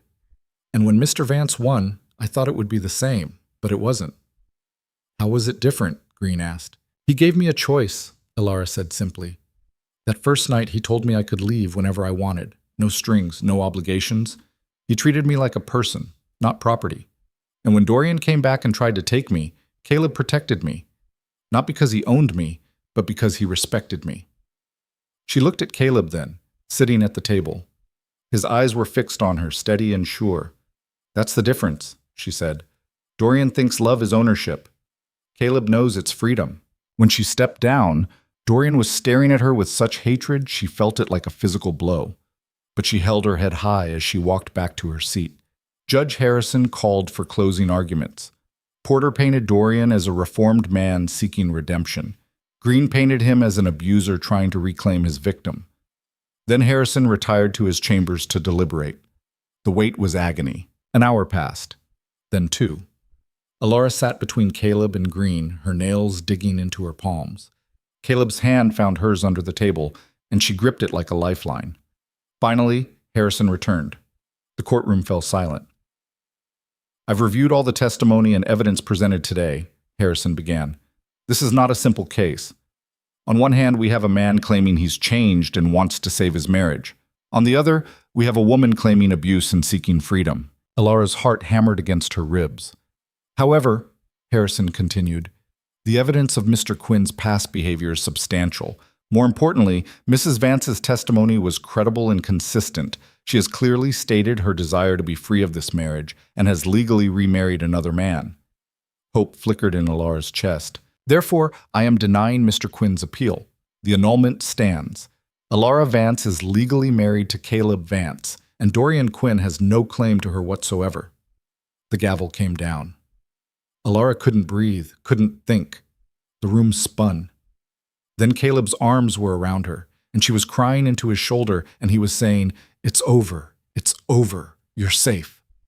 But across the room, Dorian was standing, his face twisted with rage, and the look he gave her was pure venom. His lips moved, though she couldn't hear the words over the noise of the courtroom, but she could read them clearly enough. This isn't over. They should have known better than to celebrate. The ride back to the ranch felt different this time, lighter, like a weight had been lifted. Lily chattered excitedly from the back of the wagon, asking questions about the trial, about what happened next, about whether Dorian would go away forever now. "Yes," Alara told her, wanting to believe it. "Yes, he's gone." But Caleb said nothing. His eyes kept flicking to the road behind them, his shoulders tense beneath his jacket. He'd strapped his rifle to the wagon seat before they'd left town, and his hand never strayed far from it. "What is it?" Alara asked quietly, so Lily wouldn't hear. "Nothing, just being careful." But it wasn't nothing. Alara had seen Dorian's face in that courtroom, had read the promise in his eyes. Men like him didn't accept defeat. They waited. They planned. They struck when you thought you were safe. They reached the ranch just after sunset. The two hands Caleb had hired, Jack and Tom, were in the barn finishing evening chores. Everything looked normal, peaceful, too peaceful. Caleb helped Lily down from the wagon. "Go on inside, get washed up for supper." "Can I practice my reading after?" "Sure thing." He waited until she had disappeared into the house, then turned to Alara. "I want you and Lily to sleep in the same room tonight, the one at the back, away from the windows." Alara's stomach tightened. "You think he's coming?" "I think he might." Caleb pulled the rifle from the wagon. "And I'd rather be ready and wrong than unprepared and right." He called Jack and Tom over, spoke to them in low tones. Alara caught fragments. "Keep watch. Take shifts. Anyone approaches, you wake me." The hands nodded, their faces serious. They were young, barely 20, but they understood the gravity. That night, Alara lay in bed with Lily curled against her side, the girls breathing soft and even in sleep. But Alara couldn't sleep. Every creak of the house, every whisper of wind made her pulse spike. Around midnight, she heard footsteps in the hall. She tensed, then relaxed when Caleb's voice came through the door. "Just me, doing rounds." "I'm awake," she whispered back. The door opened a crack. In the dim moonlight, she could see his silhouette. "You should sleep. So should you." "Can't." He stepped into the room, moved to the window. He pulled the curtain aside an inch, peering out at the dark yard. "Something feels wrong." "Caleb, shh." He held up a hand, listening. Alara strained her ears. At first, nothing. Then, there, a sound, faint but distinct. Horses. Multiple horses, moving slowly, trying to be quiet. Caleb's whole body went rigid. "Stay here. Lock the door behind me. Don't open it unless you hear my voice." "Caleb, wait." But he was already gone, moving silent as a ghost down the hallway. Alara heard his footsteps on the stairs, heard the back door open and close with barely a sound. She slipped out of bed carefully, not wanting to wake Lily, and went to the window. At first she saw nothing, then movement, shadows separating from shadows. Men. 4, maybe 5 of them, creeping toward the house from different directions. Her heart stopped. She recognized the lead figure even in the darkness. Dorian's walk, his posture. He'd brought help. A gunshot cracked through the night. Lily jerked awake with a gasp. "What was that?" "Stay down," Alara hissed, pulling the girl off the bed and onto the floor. "Get under the bed, now." "But now, Lily." The girl scrambled under the bed frame. Alara grabbed the small pistol Caleb had left on the dresser. She'd learned to shoot over the past weeks, though her hands still shook when she held it. More shots. Shouting. The sound of splintering wood. Alara crept to the door, pressed her ear against it. Heavy footsteps downstairs. Men's voices. Not Caleb's. "Find her." Dorian. He was in the house. Alara's mind raced. The window. Could they climb out? No, too high. They'd break their necks. The door was the only way out, and there were men between them and escape. Think. Think. Check upstairs, Dorian's voice came again, closer now, on the stairs. Alara looked at the bed where Lily was hidden, then at the door. She made a decision. She unlocked the door, slipped out into the hallway, and locked it again from the outside, pocketing the key. If they came for Lily, they'd have to break through. It would buy time. Then she moved toward the stairs, the pistol heavy in her hand. She reached the landing just as Dorian crested the top step. He saw her and smiled. There you are. Two men flanked him, rough-looking types with guns drawn. Behind them, she could hear fighting still going on downstairs. Caleb's voice, shouting. A crash. Let me pass, Alara said, her voice steadier than she felt. I don't think so. Dorian took a step forward.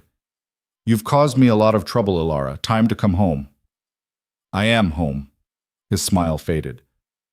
Don't make this harder than it has to be. You heard the judge. I'm not your wife. I'm not your anything. Judges can be wrong.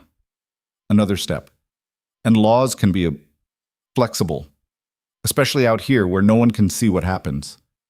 The threat was clear. Alara raised the pistol, hands shaking. Stay back, Dorian laughed. You ain't gonna shoot me. You don't have the spine. He was wrong. Alara felt something crystallize inside her. All the fear, all the rage, all the years of being small and silent and afraid, they condensed into something hard and bright. Try me, she said. For a moment, uncertainty flickered across Dorian's face. Then one of his men moved, reaching for her, and Alara pulled the trigger. The gun kicked in her hand. The shot went wild, punching into the wall beside the man's head. He dove back with a curse. Get her, Dorian snarled. The other man lunged. Alara tried to fire again, but he was too fast. He grabbed her wrist, twisted. The pistol fell from her grip, clattering down the stairs. His other hand clamped over her mouth as she tried to scream. Got her! Dorian strode forward, his face twisted with triumph and rage. You stupid girl! You really thought you could get away from me? Alara thrashed, tried to bite the hand over her mouth. The man holding her was too strong. Bring her downstairs, Dorian ordered. We're leaving. They dragged her toward the stairs. Alara fought every step, her heels scraping against the floor, her mind screaming for Caleb, for anyone. Then a door burst open at the end of the hall. Tom, the younger ranch hand, stumbled out with blood streaming down his face. His gun was drawn, wavering. Let her go, he slurred. Dorian barely glanced at him. Shoot him. The man holding Alara shifted, raising his gun. Tom fired first. The shot went wide. The return fire didn't. Tom went down hard. No! Alara's scream came out muffled against the hand, but the horror of it, this boy bleeding on the floor because of her, gave her a surge of desperate strength. She slammed her head backward, felt it connect with the man's nose. He yelped, his grip loosening just enough. Alara tore free and ran, not toward the stairs. Dorian blocked that path. She ran the other way toward the back of the house, toward the room where Lily was hidden. She had to get to her, had to protect her, had to... Footsteps pounded behind her. Hands grabbed her hair, yanking her backward. She fell hard, her head cracking against the floor. Stars exploded across her vision. Dorian was on top of her in an instant, his knee on her chest, his hands around her throat. You've cost me everything, he hissed, his face inches from hers. My reputation, my money, my pride. You think I'm letting you walk away? Alara clawed at his hands, gasping for air. Black spots danced at the edges of her vision. A roar came from the stairs. Caleb appeared like an avenging spirit, blood on his face, murder in his eyes. He had no gun. It must have been lost in the fight downstairs. But he didn't need one. He hit Dorian like a freight train. They went tumbling, Dorian's hands ripping away from Alara's throat. She gasped, sucking in air, her vision clearing enough to see Caleb slamming Dorian's head into the floor. Once, twice, 3 times. Dorian's men moved in. Caleb caught the first one with an elbow to the jaw, sending him staggering. The second got his hands around Caleb's throat from behind. Alara forced herself up, her head spinning. The pistol. She dropped it downstairs, but there had to be something. Her hand closed on a heavy iron candlestick on the hall table. She swung it with everything she had. It connected with the skull of the man choking Caleb. He dropped like a stone. Caleb surged to his feet, breathing hard. Blood dripped from a cut above his eye. Get Lily. Get out of the house. Not without you. What? Now, Alara. Dorian was getting up. dazed but not down. The other man was too. And from downstairs came more shouting, Jack's voice, then a gunshot, then silence. Too much silence. Caleb shoved her toward the back bedroom. Go! Alara fumbled for the key, unlocked the door. Lily was there, pale and terrified, still under the bed. Come on, sweetheart, Alara pulled her out. We have to go. Where's Uncle Caleb? He's coming. We're going out the window. But you said, I know what I said. Alara's voice was too sharp, but there was no time for gentleness. She grabbed the quilts from the bed, knotted them together with shaking hands. It wouldn't reach the ground, but it would get them close enough to drop without breaking bones. She tied one end to the bed frame, tested it. The knots held. Behind them, the sounds of fighting continued. Crashes, grunts, the meaty thud of fists on flesh. Alara opened the window, tossed the makeshift rope out. You first. Climb down as far as you can, then drop. I'll be right behind you. Lily's eyes were huge with fear, but she nodded. She was her uncle's niece, brave when it counted. The girl climbed out, her small hands gripping the fabric. Alara watched her descend, held her breath when Lily reached the end and had to let go. The girl hit the ground, rolled, came up running toward the barn. Good. She'd be safe there. The hands kept weapons in the barn. Alara threw a leg over the windowsill, grabbed the quilts. A hand seized her ankle. She screamed. Dorian hauled her back inside, his face a mask of blood and rage. His nose was broken, his eyes wild. You're not leaving, he snarled. Not ever. He dragged her away from the window. Alara kicked, scratched, fought with everything she had, but he was stronger. He'd always been stronger. Caleb! The scream tore from her throat. Dorian slapped her, hard enough to snap her head to the side. He's dead. They're all dead. It's just you and me now. No. No. Caleb couldn't be dead. She'd know. She'd feel it. Dorian started dragging her toward the hallway. Alara grabbed the doorframe, held on for dear life. He yanked harder. Her fingers were slipping. A shadow fell across the doorway. Caleb stood there, and he wasn't dead. He was bleeding, swaying on his feet, but very much alive. And in his hand was Dorian's own gun. Let her go, Caleb said quietly. Dorian froze. Vance, you thought wrong. Caleb raised the gun, aimed it steady despite the blood running into his eyes. Let her go. For a moment, nobody moved. The world held its breath. Then Dorian's hand went to his belt. Alara saw the knife there. When had he gotten a knife? Saw him start to pull it. Caleb fired. The shot took Dorian in the shoulder, spinning him around. He hit the wall and slid down, leaving a smear of blood on the wallpaper. Caleb crossed the room in 3 strides, kicked the knife away, then hauled Alara to her feet. You hurt? I'm fine. You're bleeding. Later. He pulled her toward the hallway. We got to check on the others. Downstairs was chaos. Jack was alive, conscious, nursing a nasty gash on his arm. One of Dorian's men was unconscious in the kitchen. Another had fled. They could hear hoofbeats fading into the distance. Tom was dead. They found him in the upstairs hallway, his eyes open, his young face peaceful in death. Alara felt bile rise in her throat. This boy had died protecting her, had taken a bullet meant for her. I'm sorry, she whispered, kneeling beside him. I'm so sorry. Caleb's hand was gentle on her shoulder. Wasn't your fault. He died because of me. He died doing his job, protecting this family. Caleb's voice was rough with grief. He knew the risks. A sound from the bedroom made them both turn. Dorian was trying to crawl toward the window, one arm useless, leaving a trail of blood. Caleb walked over, planted a boot on Dorian's back, pinning him. Where do you think you're going? You shot me, Dorian gasped. You can't. The law, Caleb said, is going to put you in prison for home invasion, attempted kidnapping, and murder, if you're lucky. If you ain't, they'll hang you. Dorian twisted to look up at him, his face pale. This ain't over. Yeah, Caleb said tiredly. It is. Sheriff Hackett arrived an hour later with 6 deputies. Someone in town had heard the gunshots, raised the alarm. They took Dorian and his surviving men into custody, along with statements from everyone at the ranch. The doctor came and treated the wounded. Caleb's cut required 7 stitches.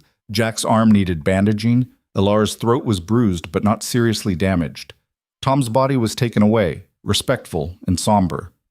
By the time the sun rose, the ranch was quiet again. Empty.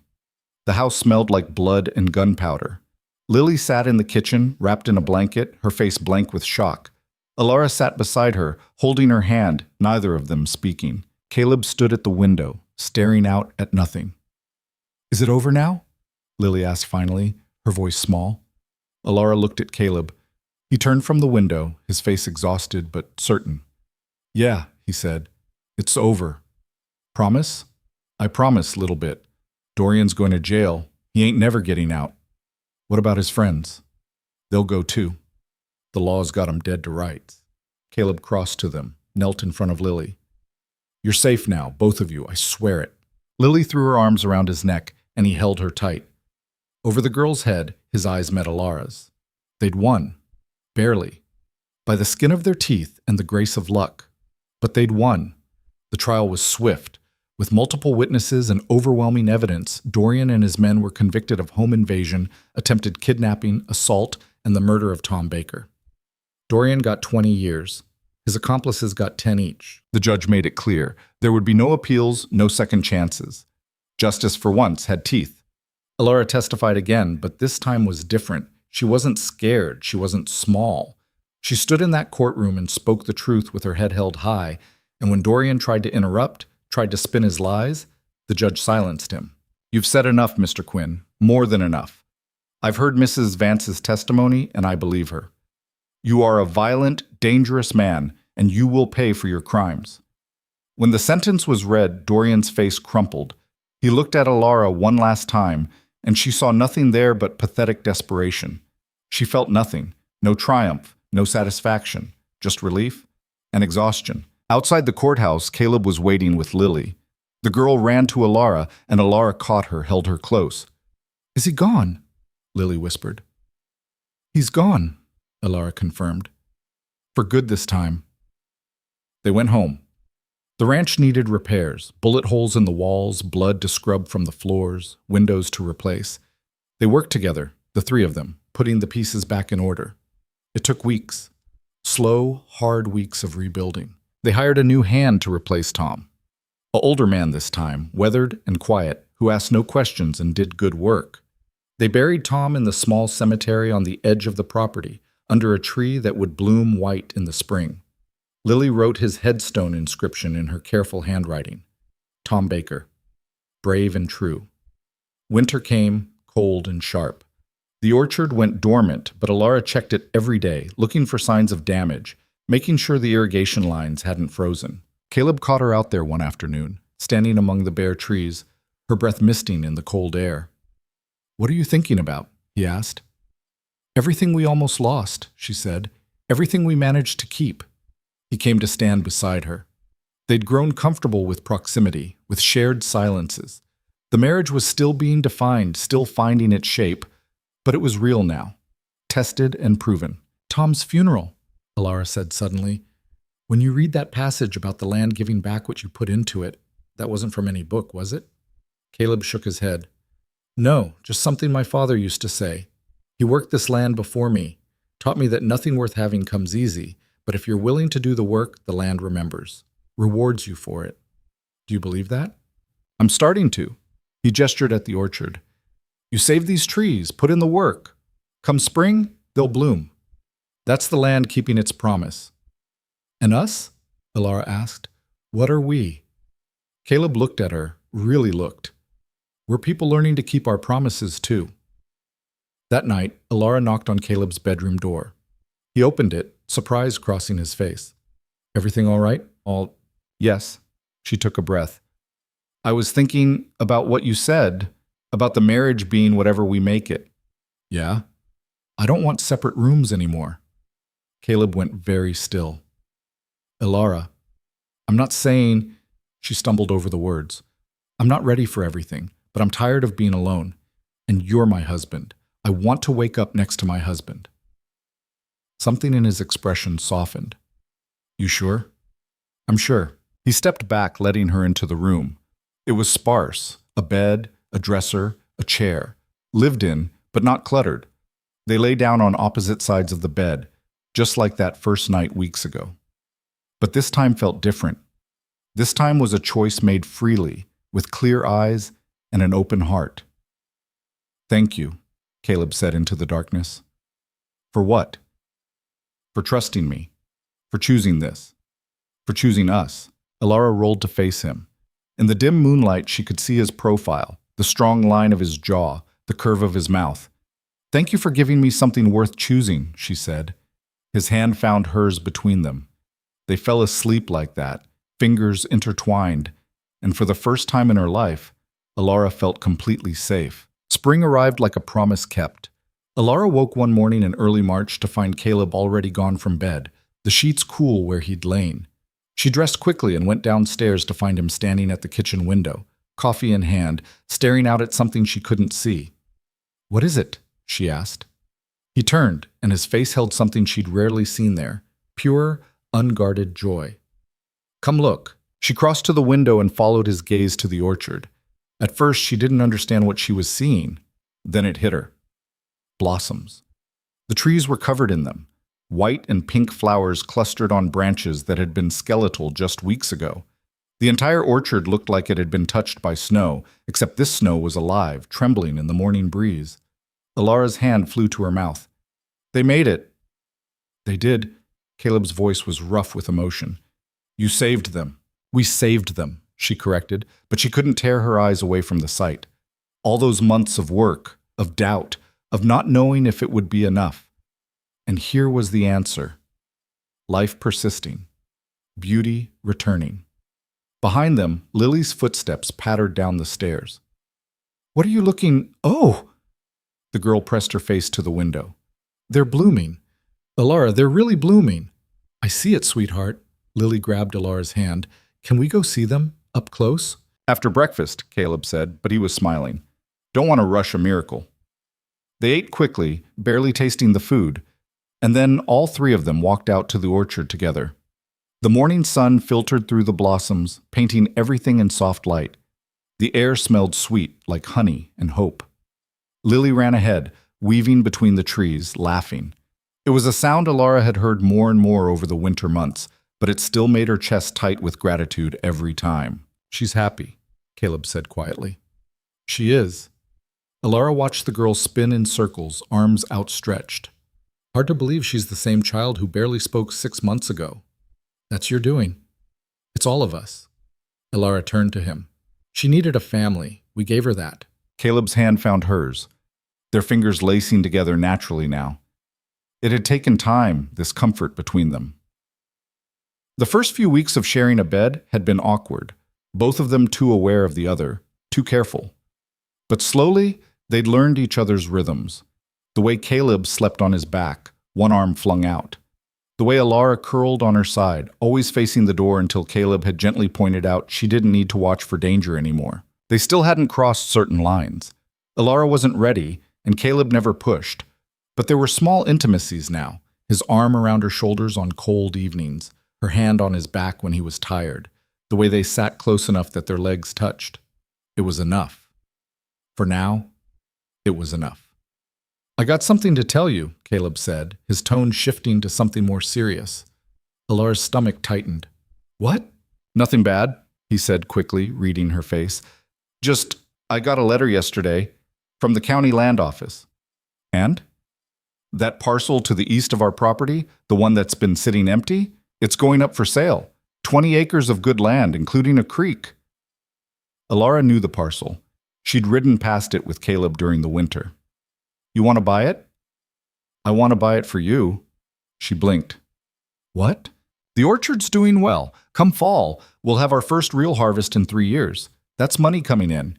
And I was thinking—" He paused, choosing his words carefully. "I was thinking that land could be yours, in your name. Legal and binding, your property that nobody can ever take from you." Alara's throat closed. "Caleb, I know what you're going to say. That we're married, what's mine is yours. And that's true. But I also know what it's like to have nothing of your own, to be dependent on someone else's goodwill." His eyes were serious, intent.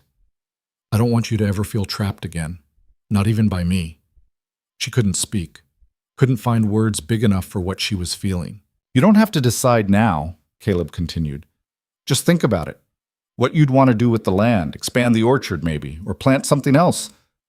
Whatever you want. Alara threw her arms around him. He caught her, stumbling slightly, then held her tight. I'll take that as a yes? Yes, she said into his shoulder. Yes, you fool, of course, yes. She felt him smile against her hair. Good. Because I already put in an offer. She pulled back, laughing through tears. You did what? Figured you'd say yes. You're practical like that. Practical. She shook her head, amazed. Is that what I am? Among other things. His thumb brushed away a tear on her cheek. You're also brave and stubborn and the best thing that ever happened to this ranch. To the ranch, she repeated softly. To me, he corrected. The best thing that ever happened to me. The words hung between them, heavy with meaning. Alara searched his face, saw the truth there written plain. Somewhere along the way, this marriage of convenience had become something else, something real and solid and lasting. Caleb, she whispered. Yeah? I think... She took a breath. I think I'm falling in love with you. His eyes widened slightly. Then that rare, beautiful smile spread across his face. Well, that's good, because I've been in love with you since you fixed that irrigation pump and came back covered in grease, looking like you'd won a war. Alara laughed, a sound of pure joy. That's when? Really? That's when I knew for sure. He pulled her closer. But I think it started before that. Maybe the first night, when you were so scared but you took my hand anyway. Or maybe when you told Lily a story about a garden and made her smile for the first time in a year. I don't remember that story. I do. Every word. He hesitated, then asked, Can I kiss you? It was such a simple question, but it meant everything. The asking, the waiting for her answer, the respect in it. Yes, Alara said. He kissed her there under the blooming trees, with Lily's laughter echoing through the orchard and the sun warm on their faces. It was gentle and careful and full of promise. When they pulled apart, Alara felt different, lighter, like something that had been locked inside her for years had finally broken free. About those lines we haven't crossed, she said quietly. Caleb's hands were still on her waist, steady and warm. Yeah? I think I'm ready. Not today, maybe, but soon. His expression was tender.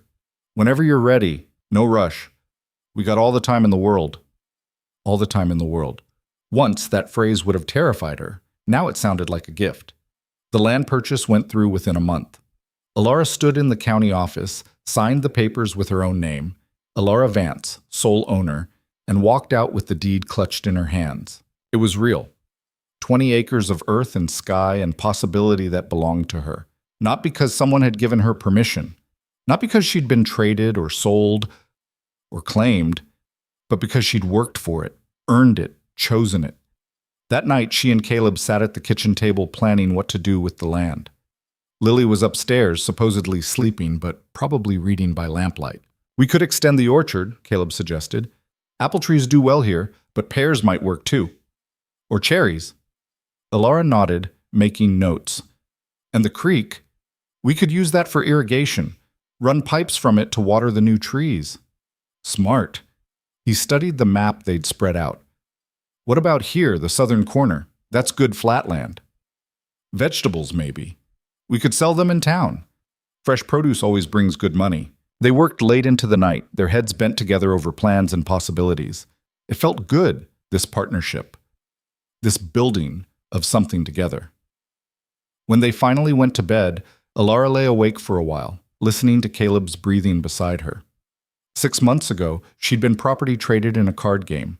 Now she was a landowner, a wife by choice, a mother figure to a girl who'd stolen her heart. The change was dizzying. Sometimes she still expected to wake up and find it was all a dream, that she was still in that miserable room in St. Louis, married to a man who saw her as nothing more than a possession. But then Caleb would reach for her in his sleep, or Lily would call her name, and she'd remember. This was real. This life was hers. Summer came hot and bright. The orchard flourished under Alara's care, the young apples growing fat on the branches. They hired another hand to help with the increased workload.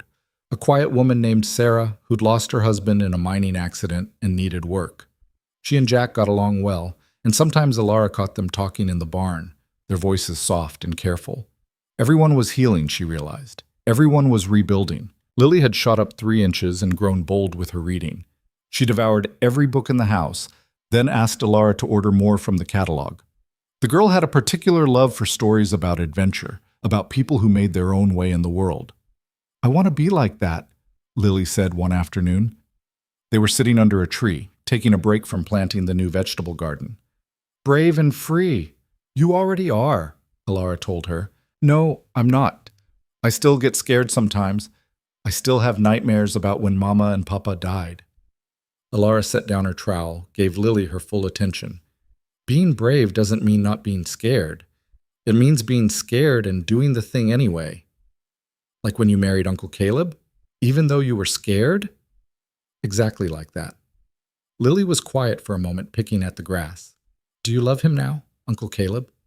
"Yes." "Does he love you?" "I think so." "I know so," Lily said with the certainty of a child. "He looks at you the way Papa used to look at Mama, like you're the best thing in the whole world."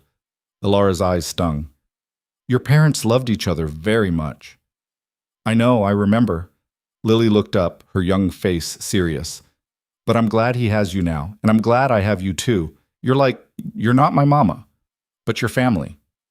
"I am family," Alara confirmed, pulling the girl into a hug. "Always." That evening, Caleb found Alara in the new section of land, walking the perimeter as the sun set. He fell into step beside her, and they walked in comfortable silence for a while. "Penny for your thoughts," he said finally. "Just thinking about how much has changed, how different everything is." "Better different?" "Much better." She stopped, turned to face him. "Caleb, I need to tell you something." His expression grew cautious. "Okay. That night, the night we first shared a bed, I told you I might never be ready for everything, for all of it. I remember. And I meant what I said. There's no pressure. I know, but I was wrong." She took his hand, laced their fingers together. "I am ready. I want this marriage to be complete. I want—" She felt heat rise in her face but pushed through. "I want you, all of you, if you still want me." Caleb's eyes darkened with something that made her breath catch. "Alara, I've wanted you since the first time you smiled at me." "Really smiled. Not the scared version, but the real thing." "Then why haven't you—" "Because I needed you to come to me, to choose it. Not because you felt obligated or because you thought it's what I expected." He cupped her face in his hands, his touch gentle. "I need you to want this as much as I do." "I do," she said firmly. "I want this. I want you." He kissed her then, different from before, deeper, hungrier. When they pulled apart, both breathing hard, his voice was rough. "Not out here in a field. You deserve better than that." She laughed, the sound shaky but happy. "Then take me home." They walked back to the house hand in hand, and when they climbed the stairs to their bedroom, Alara felt no fear, only anticipation, only certainty that this was right. What happened that night was private, sacred. But it was also healing. Caleb was patient, careful, making sure she was comfortable every step of the way. And when Alara finally let go of the last of her fear, let herself be vulnerable with this man she'd learned to trust, she understood something fundamental. Intimacy wasn't about power or possession. It was about connection, about two people choosing to be open with each other, to be seen completely and accepted anyway. In the morning, she woke wrapped in Caleb's arms, sunlight streaming through the window, and felt whole in a way she never had before. The harvest came in September, abundant and golden. The orchard produced more apples than they'd seen in 5 years. They sold them in town, shipped crates to neighboring counties, and still had enough left over to make preserves for the winter. The money was good, better than good.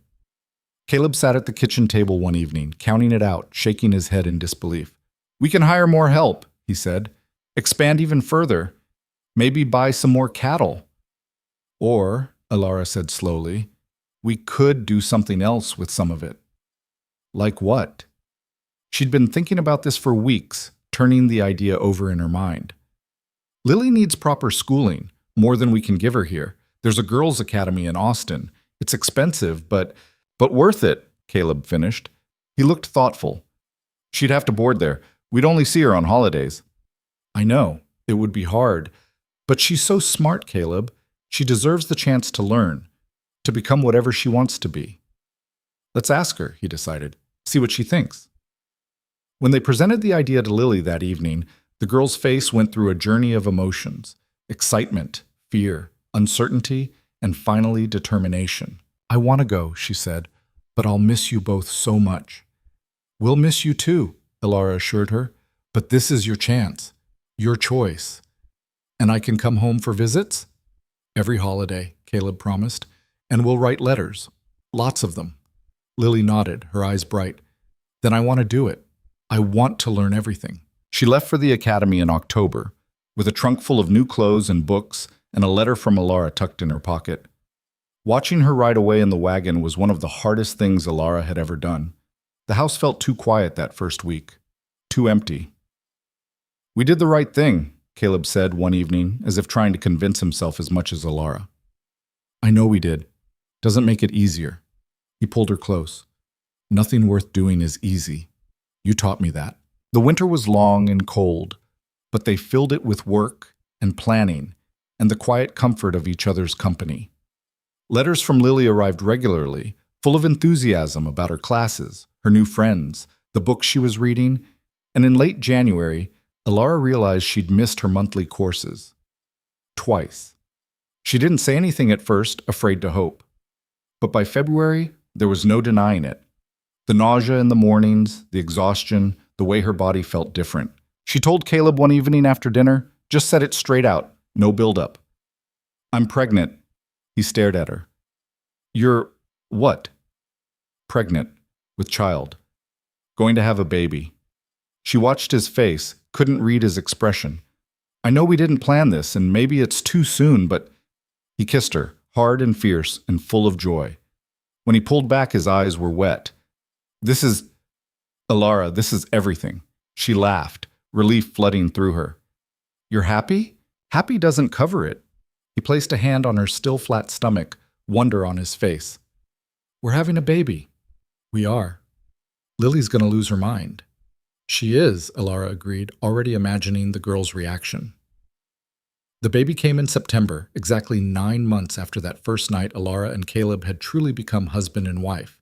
The labor was long and hard, but Sarah was there to help, and Caleb never left her side. When the midwife finally placed the screaming, red-faced infant in Ilara's arms, she looked down at her daughter, their daughter, and felt something shift permanently in her chest. She's perfect, Caleb breathed, touching the baby's tiny hand with one finger. She is. Ilara looked up at him, this man who'd given her everything: freedom, love, a future. What should we name her? They'd discussed names for months but never settled on one. Now, looking at this new life they'd created, Ilara knew. Grace, she said, because that's what we've been given. Another chance. Undeserved grace. Caleb smiled, kissed his wife's forehead, then his daughter's. Grace Vance? It's perfect. Lily came home for the birth, rushed back from school with special permission.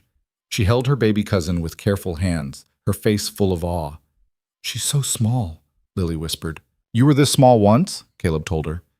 Can I help take care of her? We're counting on it, Ilara said. The girl beamed, and in that moment, they were complete. A family built not from blood alone, but from choice and love and the decision to keep showing up for each other. The years that followed weren't perfect. There were hard seasons, droughts that threatened the orchard, illnesses that swept through the cattle, the normal struggles of any working ranch. Caleb's back gave him troublesome winters, and Ilara had 2 more difficult pregnancies, though both ended in healthy babies, a boy they named James and another girl called Rose. Lily graduated from the academy with honors and went on to study law, one of the first women in Texas to do so. She came home regularly, bringing books and stories and a fierce determination to change the laws that had once allowed women to be treated as property. Grace grew up strong and curious, following her mother through the orchard, learning the business from the ground up. James was quieter, more like Caleb, happiest when working with his hands. And Rose was pure fire, stubborn and brave and determined to do everything her own way. Through it all, Alara and Caleb built something lasting. Not just the ranch, which prospered beyond their wildest dreams, but a partnership based on mutual respect, on the daily choice to love each other even when it was hard. There were arguments, of course, disagreements about money, about how to raise the children, about whether to expand the ranch or stay small.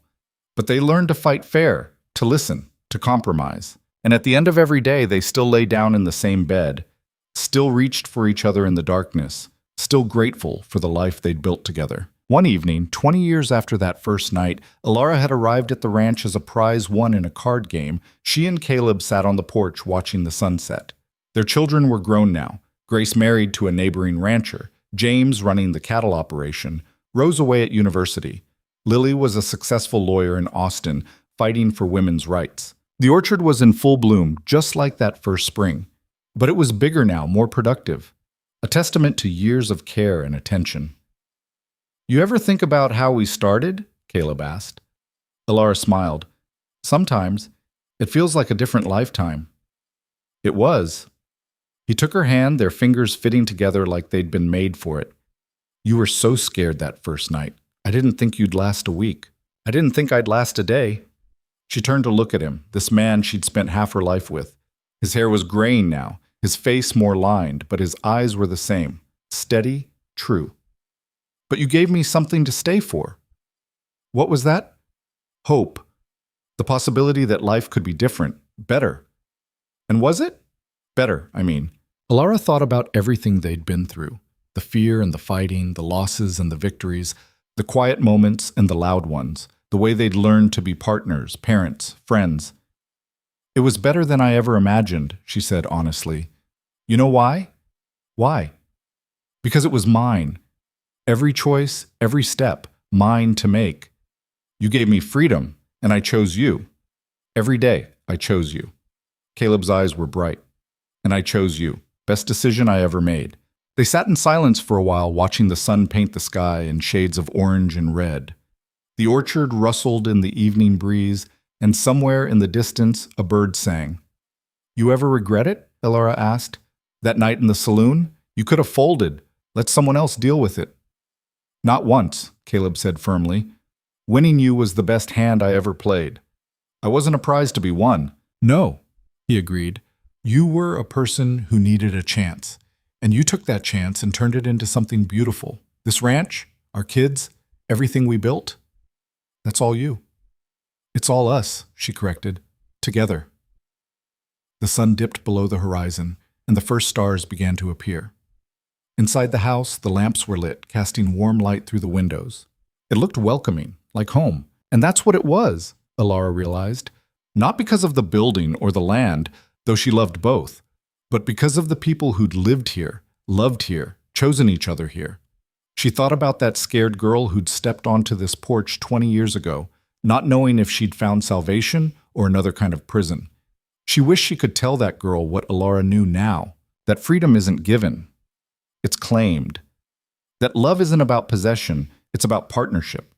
That broken things can heal if you give them time and care and the space to grow.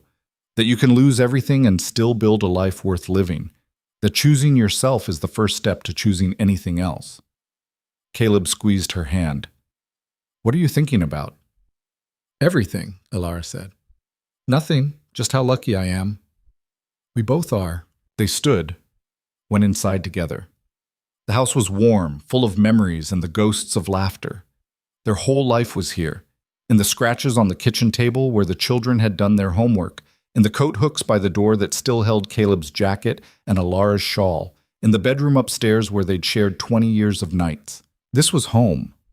Not because she'd been brought here against her will, but because she'd chosen to stay, had put down roots, had built something worth keeping.